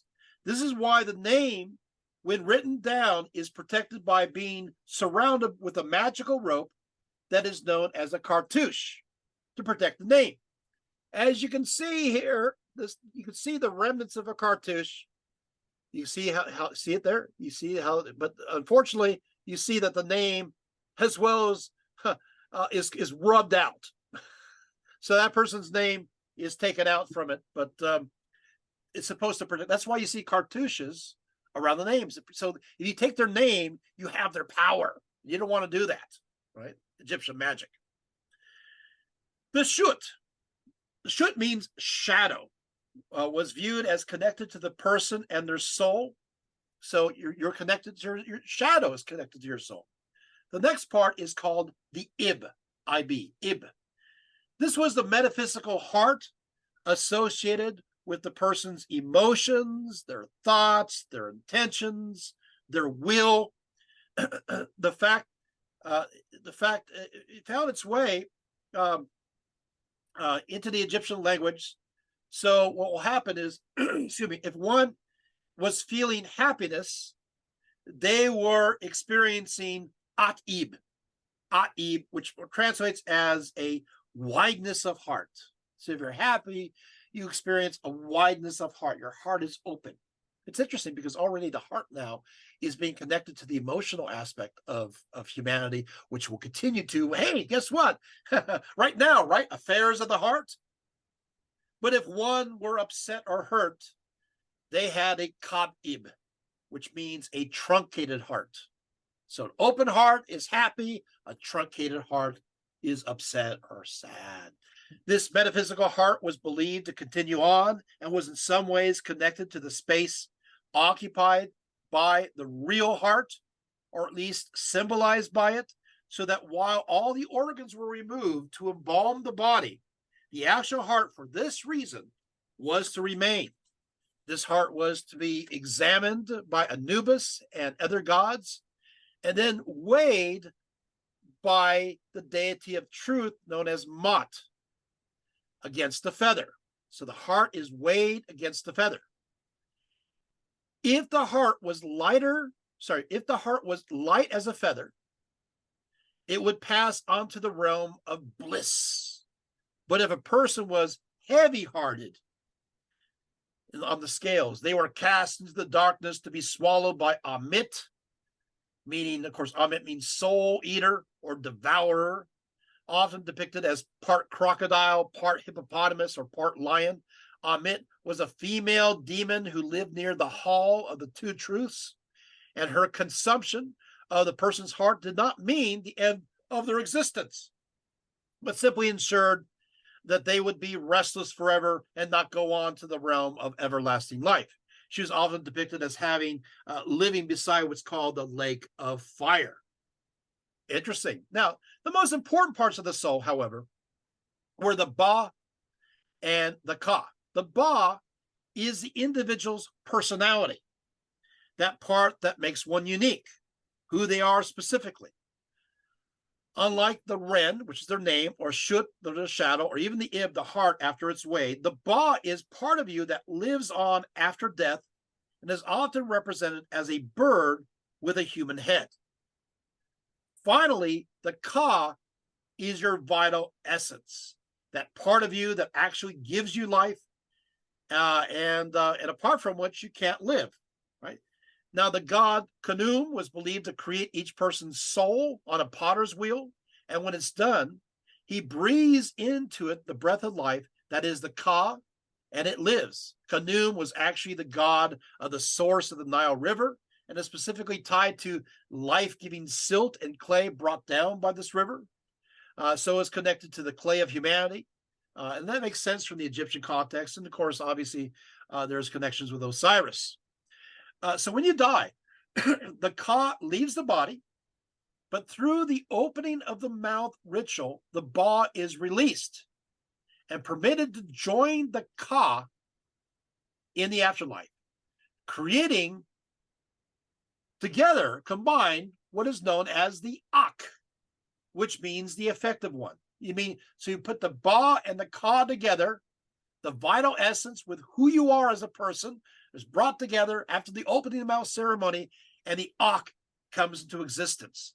The ak could still visit this life and do good or bad to those who are still living, and is connected to the idea of the person's ghost too. Yet the ak also still dwells with the physical body that is preserved. So the opening of the mouth ceremony also reanimates the body in the afterlife.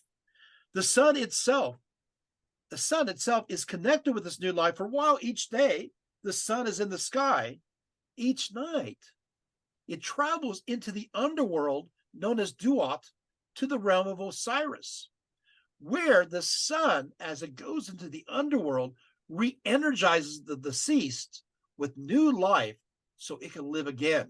Isn't that fascinating? So a tomb of Feri, who's a nomarch from the 18th dynasty, declares, your life happening again. Without your ba being swept away from your divine corpse, with your ba being together with the ak, you shall merge each day and return each evening. A lamp will be lit for you in the night until the sunlight shines forth on your breast. You shall be told, welcome, welcome into this, your house of the living, unquote. Wow. Ultimately, the ba and the ka of Pharaoh Unas was believed to merge with Osiris, the lord of the underworld, in aspect. The pyramid text declaring, O Unas, you have not gone dead. You have gone alive to sit on the throne of Osiris. Your scepter is in your hand, that you may give orders to the living. The handle of your lotus-shaped scepter in your hand, give orders to those of the mysterious sights, the dead. While the pharaohs would go on to Ra in a sky barge, average Egyptians did not get to ride this barge, but still had a pleasant afterlife if they were righteous. They went to this wonderful, beautiful place, and there are texts that mention the fact that when you arrive, you are met with your animal companions. That means your cat, your dog, your pheasant, your pigeon, they had those kind of animals, would meet you on the banks of the river, all excited to spend the rest of your life or eternal life with them. That's kind of beautiful. Anyway, so hey, Margie, let's go for a split second. Let's go over to the images. I want to show just representations of, this is a representation of a ba. This is that's how they depict what the ba looks like. Let's go to the next one. The next depiction is, this is what a ka looks like above. That's how they represent the idea of the ka. I think that was arranged. Let's go to the next one. I think that was it for that. Yeah. Okay. This one. Okay. So this image right here is the god Amun. Amun. So what happens now is, beginning in the Middle Kingdom, you have Pharaoh Menhotep II of Thebes. And what will happen is the Egyptian Middle Kingdom will start bringing in new gods that become popularized. And one of them, of course, happens to be Amun, who later on will be combined with Amun-Ra. But this is just simply Amun. Egyptologists have determined that the Egyptians did long revere Amun, but he was not universalistic at first. He is mentioned in the pyramid texts from the Old Kingdom, in the one connected to Unas in the 5th dynasty. And Amun is paired with his female consort, however, in this case. So Amun has a female consort early on that kind of disappears as time progresses. You see this early aspect of a female association. So you have Amun, and her name is Ament. They are numbered amongst the primeval gods of creation of the world. referred directly after the gods Now and Nem, the co-creators of the watery abyss. The root of the word Amen or Amon may be translated as meaning anything from what is hidden, what is not seen, what cannot be seen. And so apparently Amon and Ament were understood as the hidden power behind the primeval abyss, the hidden energy that empowered the creation of all things. While Amon was correlated as the sun that has disappeared below the horizon, as well as the unseen wind, he occupied a realm that was beyond the physical. In fact, Amon was such a mystery, so beyond comprehension, that he was declared in various hymns hidden to his children. You can stop the image there. Thank you, Margie. And even hidden to gods and men, so that he was, in essence, the unknown God who fashioned the universe. When represented, Amon was shown with the head of a frog, while his consort Ament had the head of a uraeus. But when he had the head of a uraeus, then his consort had the head of a cat. Those of Thebes tended to combine the invisible creator god Amon with that of the sun god Ra, and eventually they'll come together as Amon-Ra. But this happens in the Middle Kingdom. So the Old Kingdom, you have Amon having a consort. It's a balance between the masculine and the feminine. We get into the Middle Kingdom, and he starts to stand on his own, and then all of a sudden, he's being connected more and more with Ra. Got it? Interesting to me as well. Okay, so we also, of course, have these ideas of Atum. Atum is A-T-U-M, who was believed to arise from the primordial ocean. So here's another mythological story, creation story that's coming about. It's even though some aspects are Old Kingdom, most of it is Middle Kingdom. Okay, and the story goes as follows: Atum arose from the primordial ocean, and he began to generate the world. But just how he did this varies from legend to legend and from time to time. In one version, Atum first created the god Shu, the personification of the air, and the goddess Tefnut, the personification of the water or moisture. And through various means, sometimes spitting them out of his mouth, sometimes he sneezes and Shu and Tefnut come about. Shu, Tefnut. And even, how do I say it? He, does himself. He makes them that way.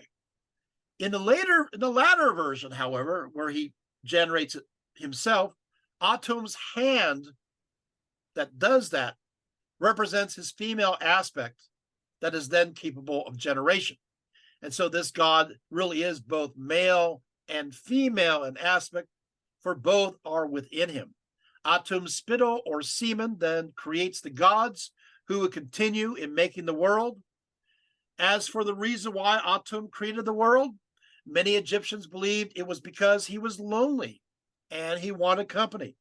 Unfortunately for him, his children, Shu and Tefnut, were both too curious to stay close to their parents and left Atum and traveled all the way around through the primordial ocean. And so he felt lonely again.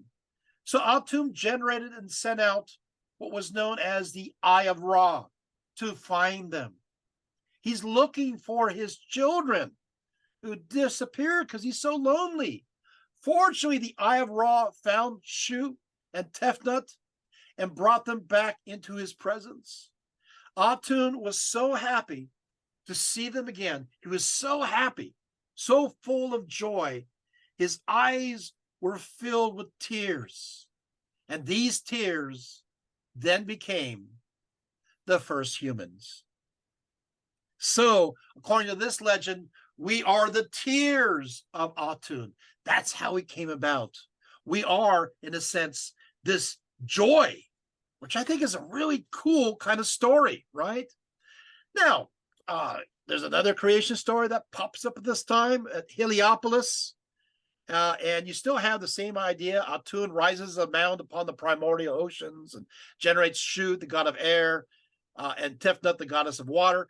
Next, Shu and Tefnut copulate and produce the earth god by the name of Gib, and the sky god, Nut. Gib and Nut then had 4 children. The first child was Osiris, god of generation. The second child was Isis, goddess of life, magic, and rebirth. The third child was Set, god of chaos. And the fourth child was Nephthys, symbolizing the process of dying, but also protection. In a sense, while Isis represented the process of gaining life, Nephthys was the opposite force, representing Nephthys as a process of dying. Yet she is a process of dying in a kindly way, acting as a nurturing nurse as life gradually passes away. So this is kind-hearted Nephthys. So she's not looked at as a negative force. She's looked at as a positive force that when you die, it will be an easy and happy death. The pyramid texts state it well by proclaiming, ascend and descend. Descend with Nephthys. Sink into the darkness with the night bark. Ascend and descend. Ascend with Isis. Rise to the day bark. So there you have it. So we do have an image of Nut that we will show. Margie, thank you. Can you show Nut? So yeah, this is great. Oh, let's keep going. That's another. Okay. So let's actually keep going. I don't know. Yeah, that was Nut earlier, but I want to quickly go to this one right here. So Nut was sometimes the sky god Nut was depicted nude and often appears with her body covering the sky. You see that here, with legs and feet on the ground. Sometimes Shu, the god of the air, holds her up in the middle. Yi, of course, as the earth reclines beneath her. Nut has her hair dress, a pot that most people believe the pot represents the uterus. At times, rather than a human, Nut is shown in the guise of a cow covering the heavens. According to the myth of Ra and Nut, the sun god was fearful that Nut would have children. Yeah, so Ra was afraid, because then he would have possible rivals to his throne. You got to watch these deities. So he decreed that Nut shall not give birth any day of the year. At that time, the year only had 360 days, and so Nut was only bound to that set number of days. And so she put together a plan with Thoth, the god of wisdom, to work around Ra's edict. Thoth noticed that Khonshu, who's the god of the moon, liked to gamble. He also noted that this moon god wasn't very good at gambling. So Thoth set up a game whereby if Khonshu lost, he had to give up some of the light that he used to illuminate himself as the moon. Khonshu kept on losing to Thoth, and so eventually Thoth had enough light in his possession to create 5 more days, making 365 days a year. Taking advantage of this adjustment, Nut produced 5 more children during those 5 days, giving birth to Osiris, Horus, Set, Isis, and Nephthys. When Ra found out he had been tricked, he was angry and forced Nut to stay away from Gib for all eternity, but it was too late to undo what she had set forth. Nut's father, Shu, god of the air, was entrusted with the job to keep those 2 lovebirds apart. Yes, you can stop the image now. Thank you so much, Margie, for doing that. So, according to Egyptian mythology, Osiris used a ladder to enter the skies and so eventually to escape. Osiris declared, "O my mother Nut, stretch yourself over me that I may be placed amongst the imperishable stars which are in you, and that I may not die." Because Nut was believed to have saved Osiris and through him offer possible salvation for others who believed in him, she became connected to rituals related to the afterlife, with her ladder depicted on various tombs. Accordingly, the righteous souls of those who died would be drawn into her heavenly realm, where she relieved their hunger and thirst, as I said before, with food and wine. She told the righteous souls, I am Nut, and I have come so that I may enfold and protect you from all things that are evil. Now, the Memphis creation story is completely different, whereby there is Ta, P-T-A, who was the master craftsman that also created and molded the world. Yet this Ta, his creation of the world, was not through physical activity. This is important. He created the world, Ta created this world, according to the Memphis creation story, through his thoughts. Does that sound familiar? He created the world through his thoughts. Ta thought of creation in his mind, and then in his heart, and then he spoke what he thought and what he felt, and through the power of words, it was created. He eventually transforms into the creator God per excellence, becoming the inspiration for craftsmen and shipmakers and sculptors and metalworkers and carpenters. All about the city of Thebes, craftsmen set up stele dedicated to Ta to help them with their creative endeavors, sometimes even chiseling actual ears on the steles themselves so that Ta could hear their prayers better. Ta was known by the epithet, the ear that hears. Ta was often shown as a bearded man wearing a skull cap and shrouded like a mummy, with his hands holding an ankh and a digit. So there you have that story. Now we're going to move on to the Book of the Dead. Well, in fact, we'll talk about the Book of the Dead and a few other things. I know our time is getting a little shorter, but let's see some images. So Margie, let's see some images of the Book of the Dead and see what it looks like here. So let's keep going there. There is an actual image of the Book of the Dead. Let's go to the next one. Yes. So the Egyptian Book of the Dead became a very popular text by the beginning of the New Kingdom, describing the journey of the soul after death, yet also revealing that the barrier between life and death was tenuous at best. For if one followed the correct formula, life simply continued on as before in the hereafter. At first, the Book of the Dead was inscribed on the coffins of the more wealthy, and so are called coffin texts for that reason. But later on, the Book of the Dead was written on papyrus and then placed directly onto the sarcophagi or coffin, or more equally distributed amongst the rich and poor alike. The Book of the Dead are not known exactly for their uniformity, often simply a collection of texts that lack a strong sense of organization. Basically, the Book of the Dead gathered together various subjects and magical spells regarding the afterlife and were sometimes beautifully illustrated, as you can see here. The papyrus versions were often custom made for their owners, with places left open so that whoever was to own the text could just fill in their names to personalize them. So it's kind of like ad libs, just kind of put your name in there. They're blank otherwise. The most important part of the Book of the Dead was the spells that enabled the deceased to cross safely into the underworld. Now, when a person died, they were required to awake. Then they were required to read the spells and then to memorize them. So let's see the next image here. There's another image there. Yeah, there's another one. So this is more of a small personalized one that sometimes they would even put them within the wrappings of the body. So thank you, Margie, for that. That's great. Thank you so much.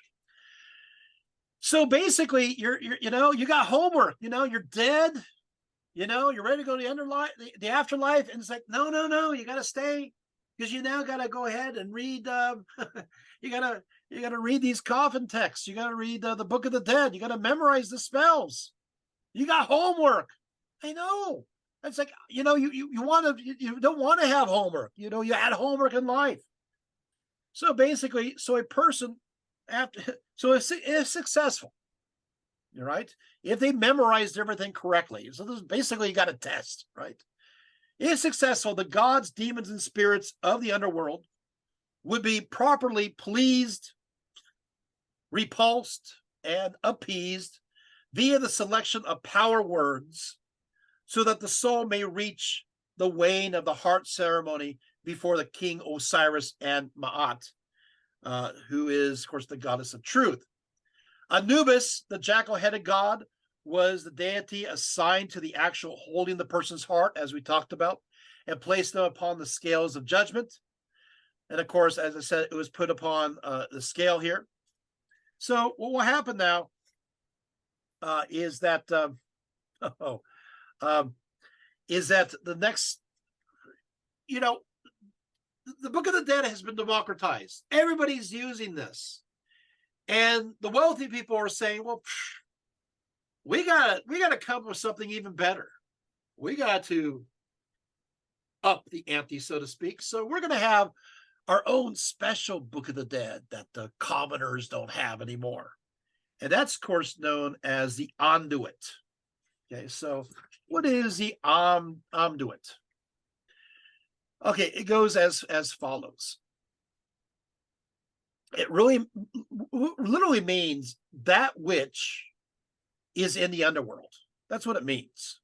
While the earliest evidence we have of this book comes from the time of Amenhotep I, the most complete version we have is from the tomb of Thutmose III, a later pharaoh of the same dynasty. Unlike the Book of the Dead, the magic formulas of the Onduit follow a basic pattern, and also unlike the Book of the Dead, this book was mostly found in tombs of the pharaohs, of priests and relatives of both groups, and not in the grave of commoners.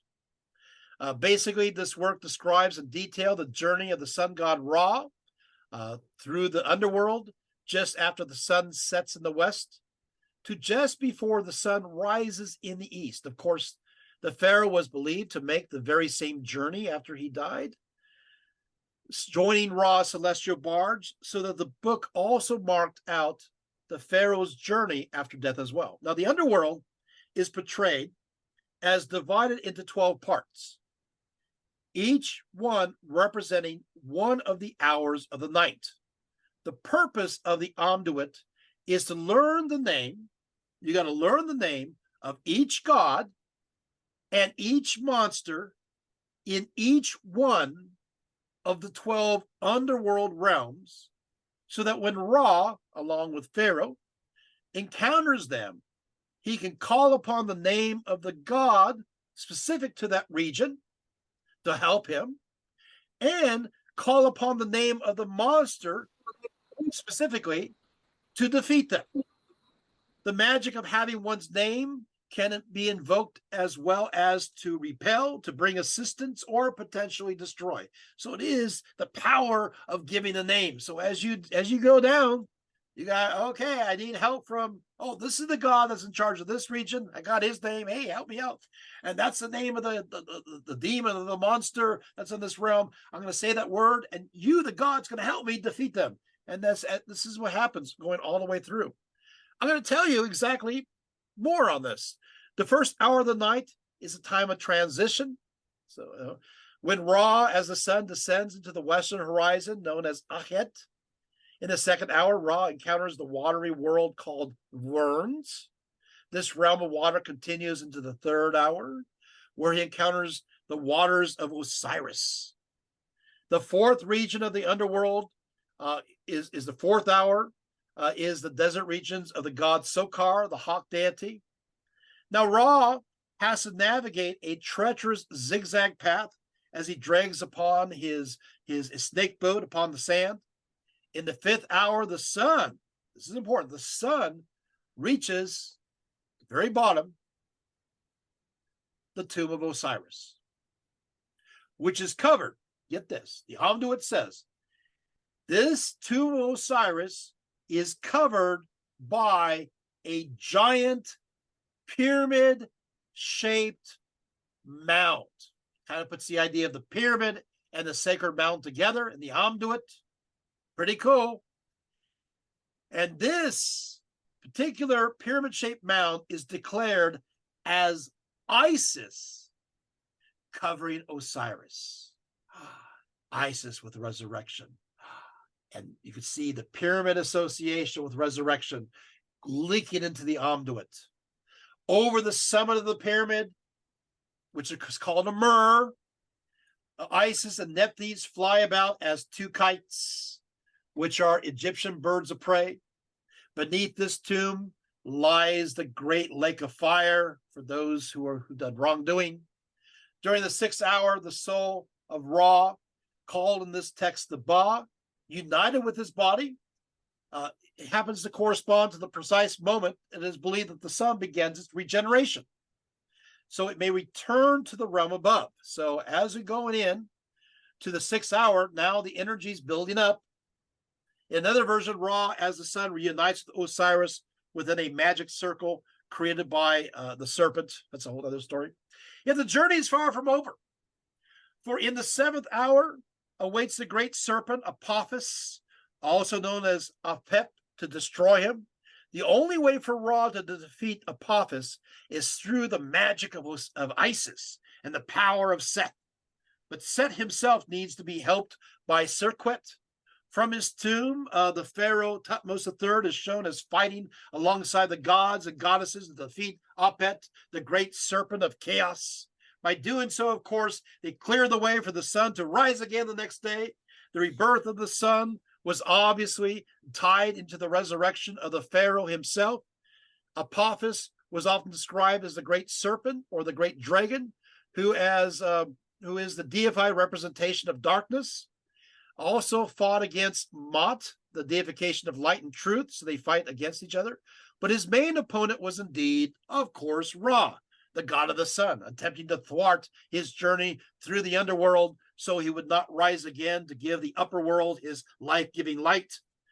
Well, of course, this Apophis was often shown as waiting to attack Ra and his entourage at the 10th region of the night, just before the dawn.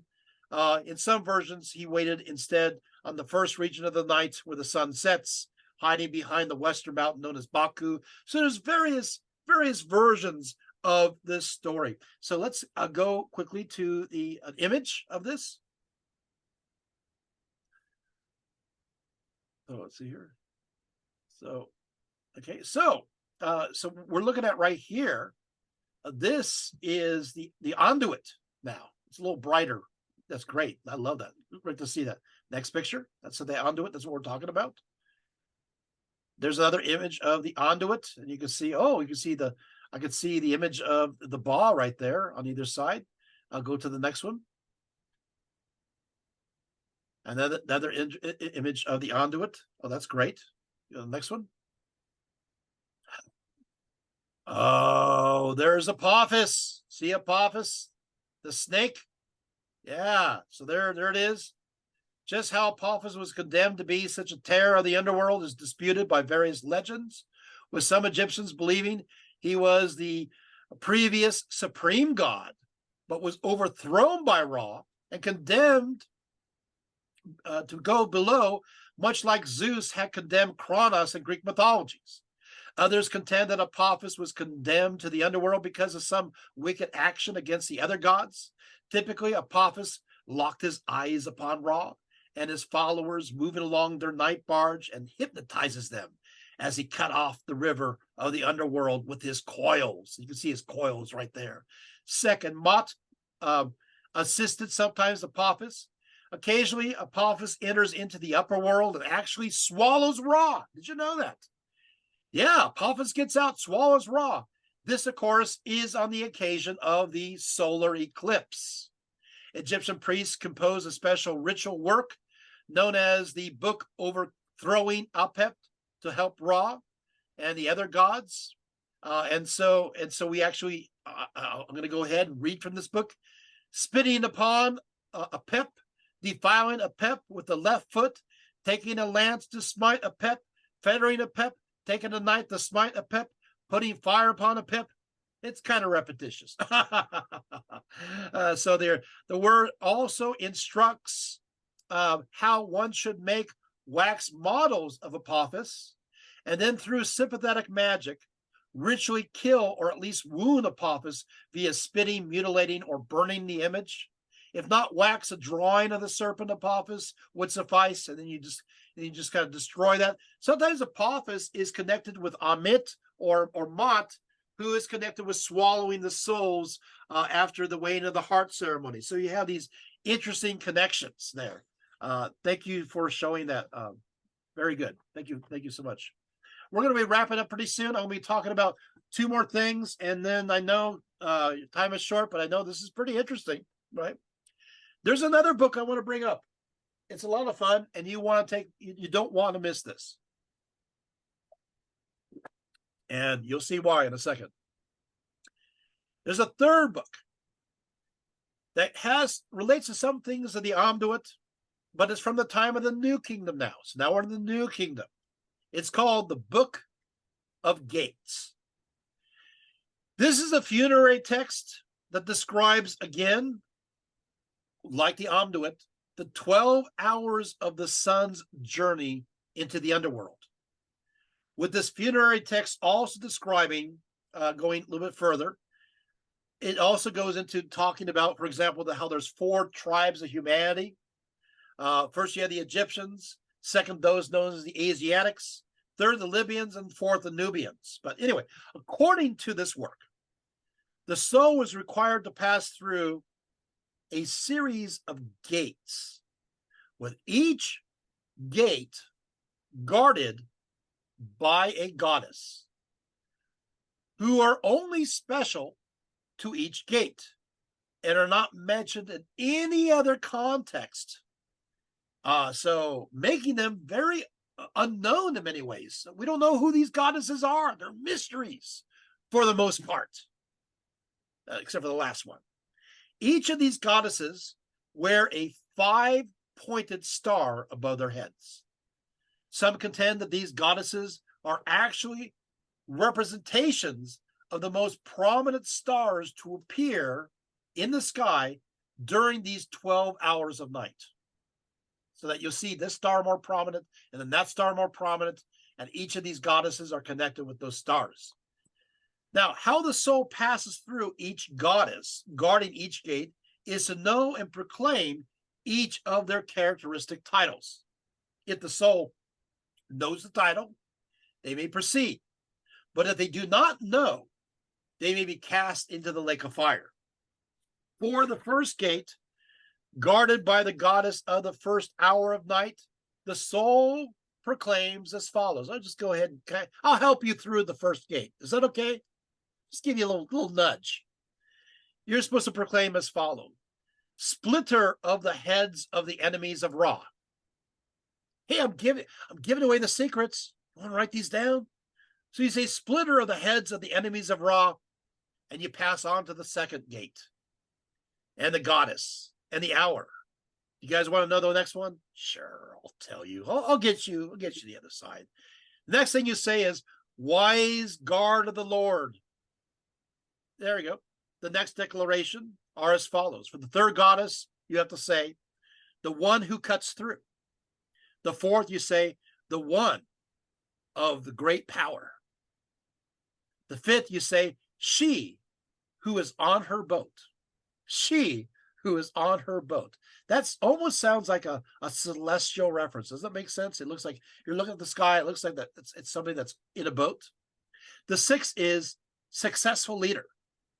The seventh is the one who repels the serpent. So she's the goddess who repels the serpent.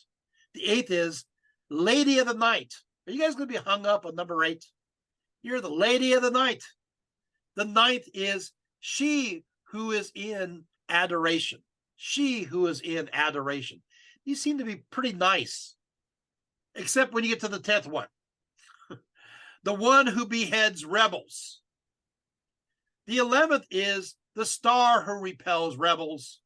And finally, the 12th, the witness who is the witness to Ra's magnificence. And so you have this idea of rebirth. Only with the last one can we be certain of the interpretation. With the sun as Ra encountering the morning world, the dawn, during this last hour, knew the deity of the dark primordial waters, is depicted holding up the solar boat of Ra with 8 deities on it, which is the Octod, who are the 8 gods of creation. So that's there. Pretty cool. Yeah, I thought that was great. Now, Amenhotep, I do want to bring up Amenhotep the first. He was the first one that was buried in the Valley of the Kings. Amenhotep is also the first pharaoh to separate his tomb from his mortuary complex.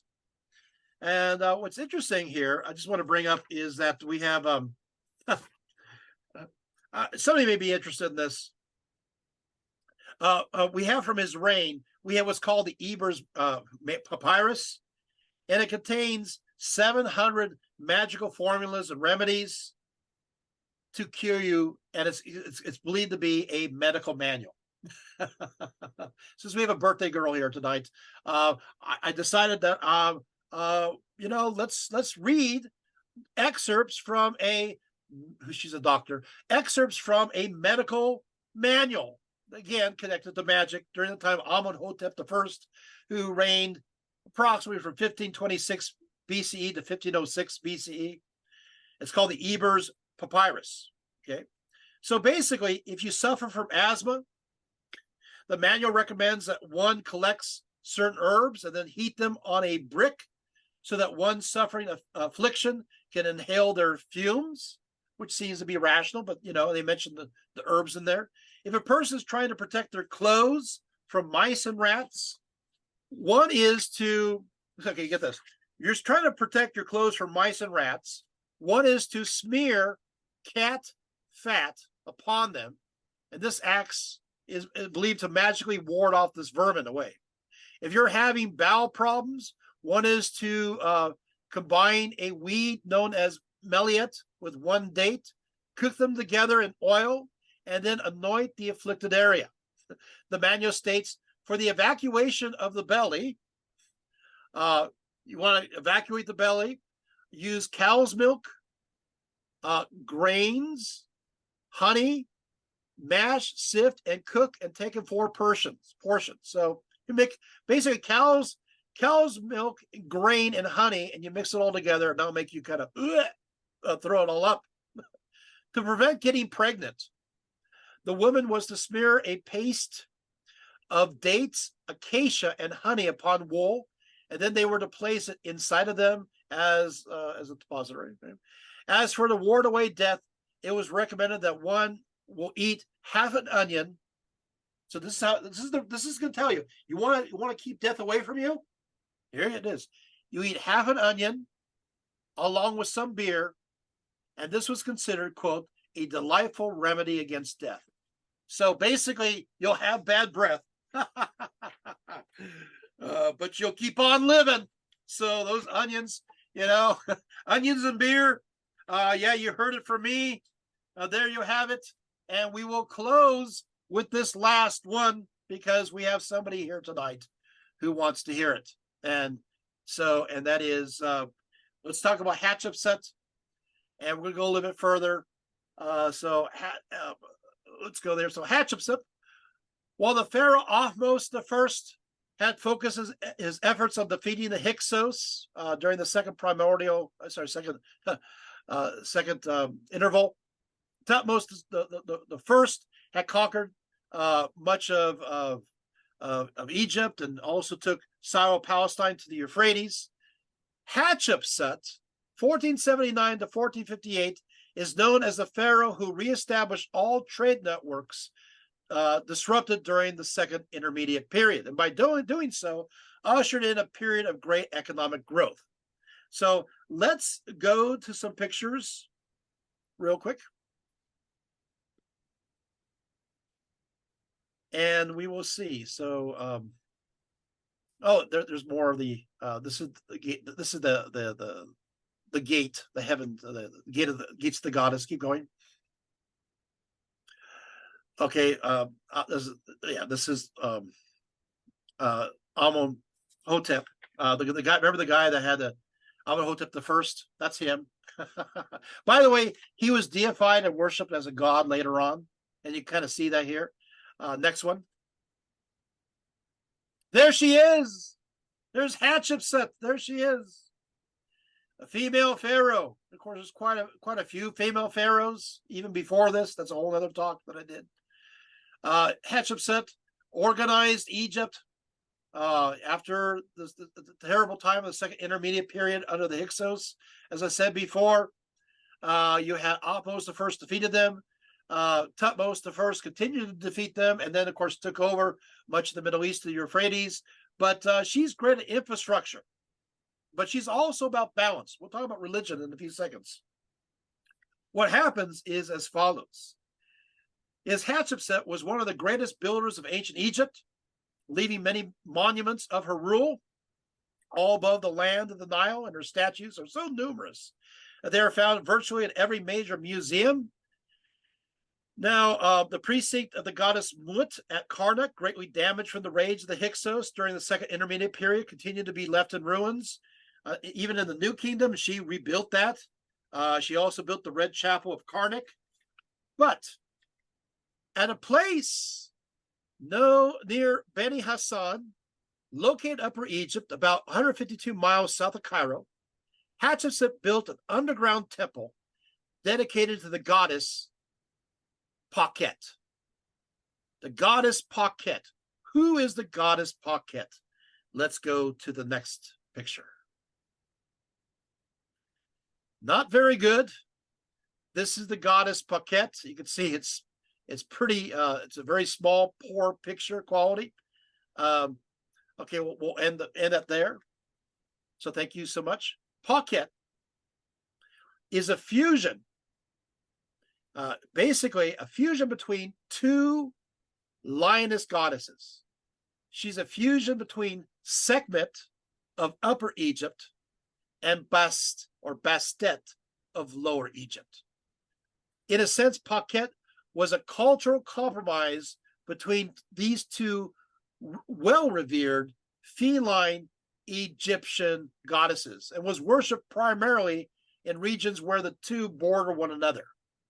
Once again, I want to mention the fact that Sekhmet is connected to Upper Egypt and Bastet was connected with Lower Egypt. So what about people in between? So this is a realm in between that.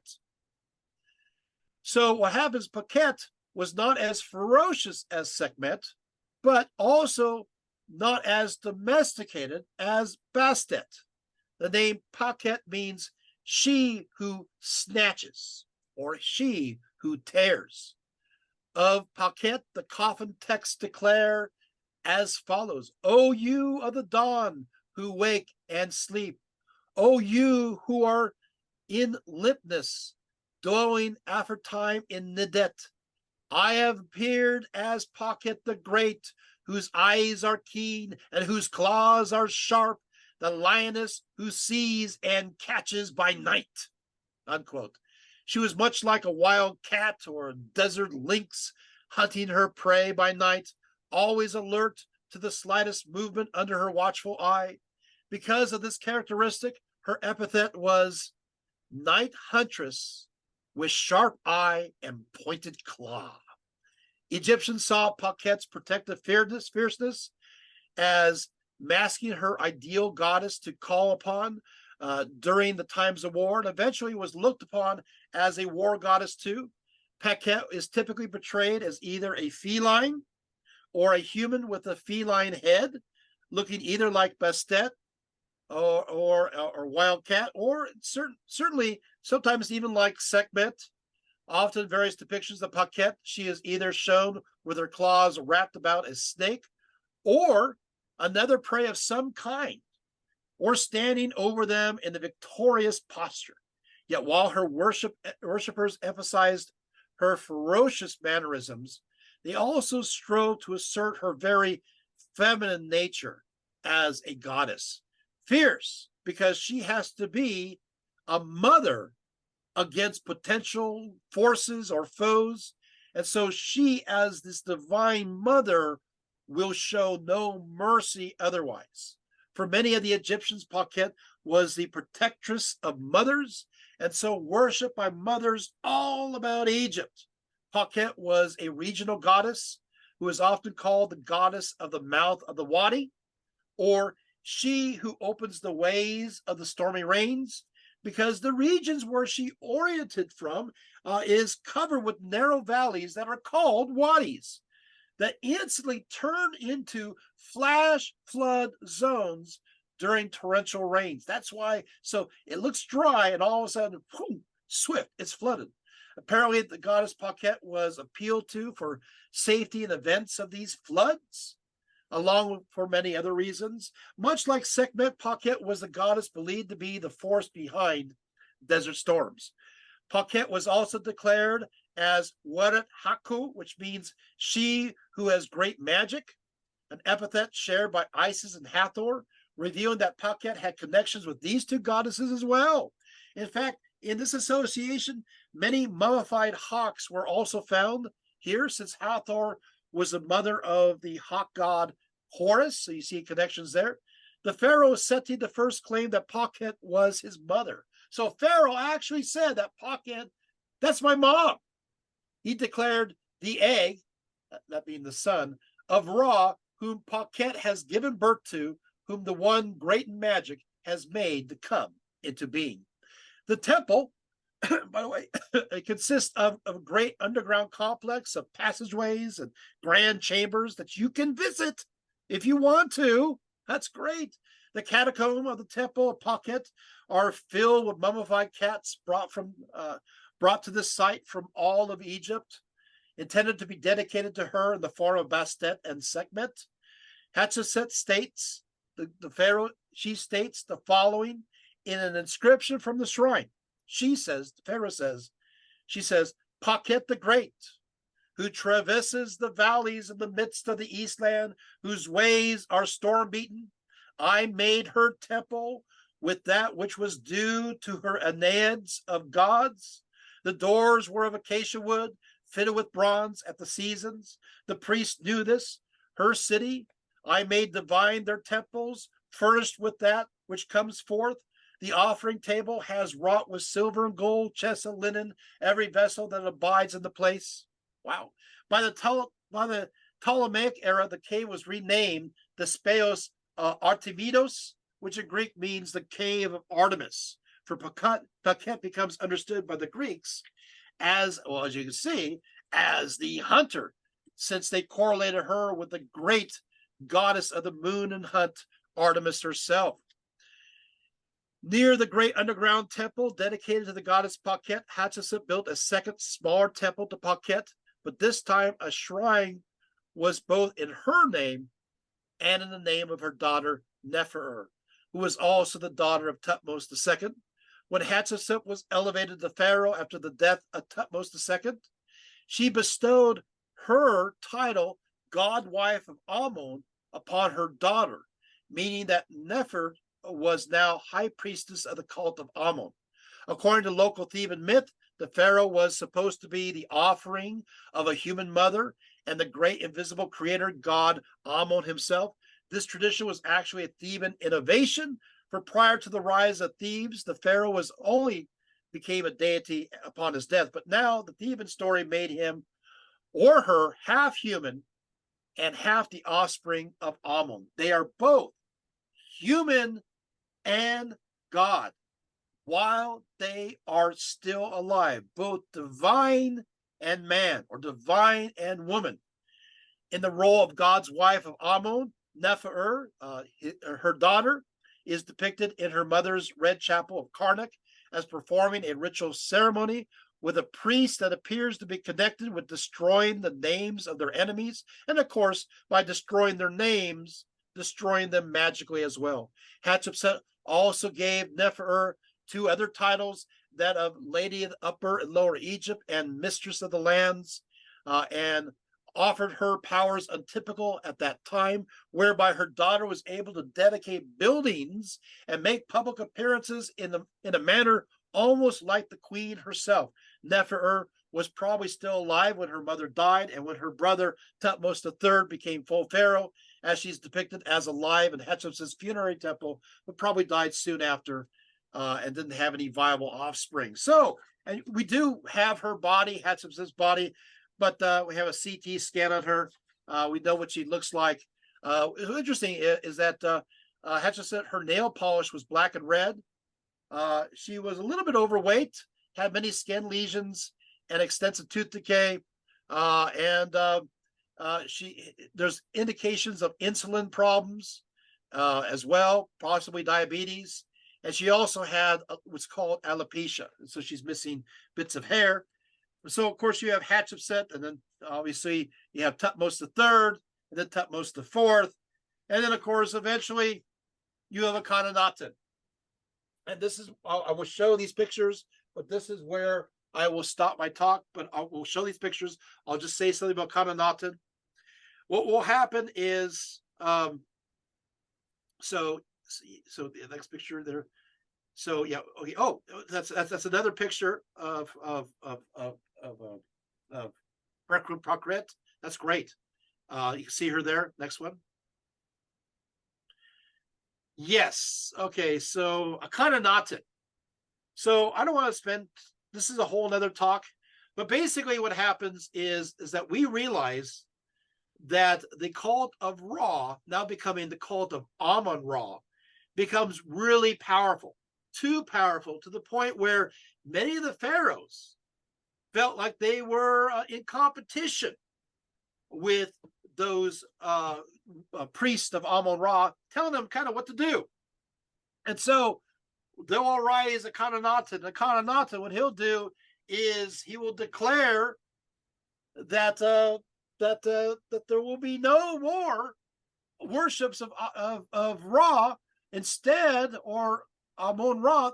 Instead, we're going to be worshiping Aten, who is simply the disk of the sun.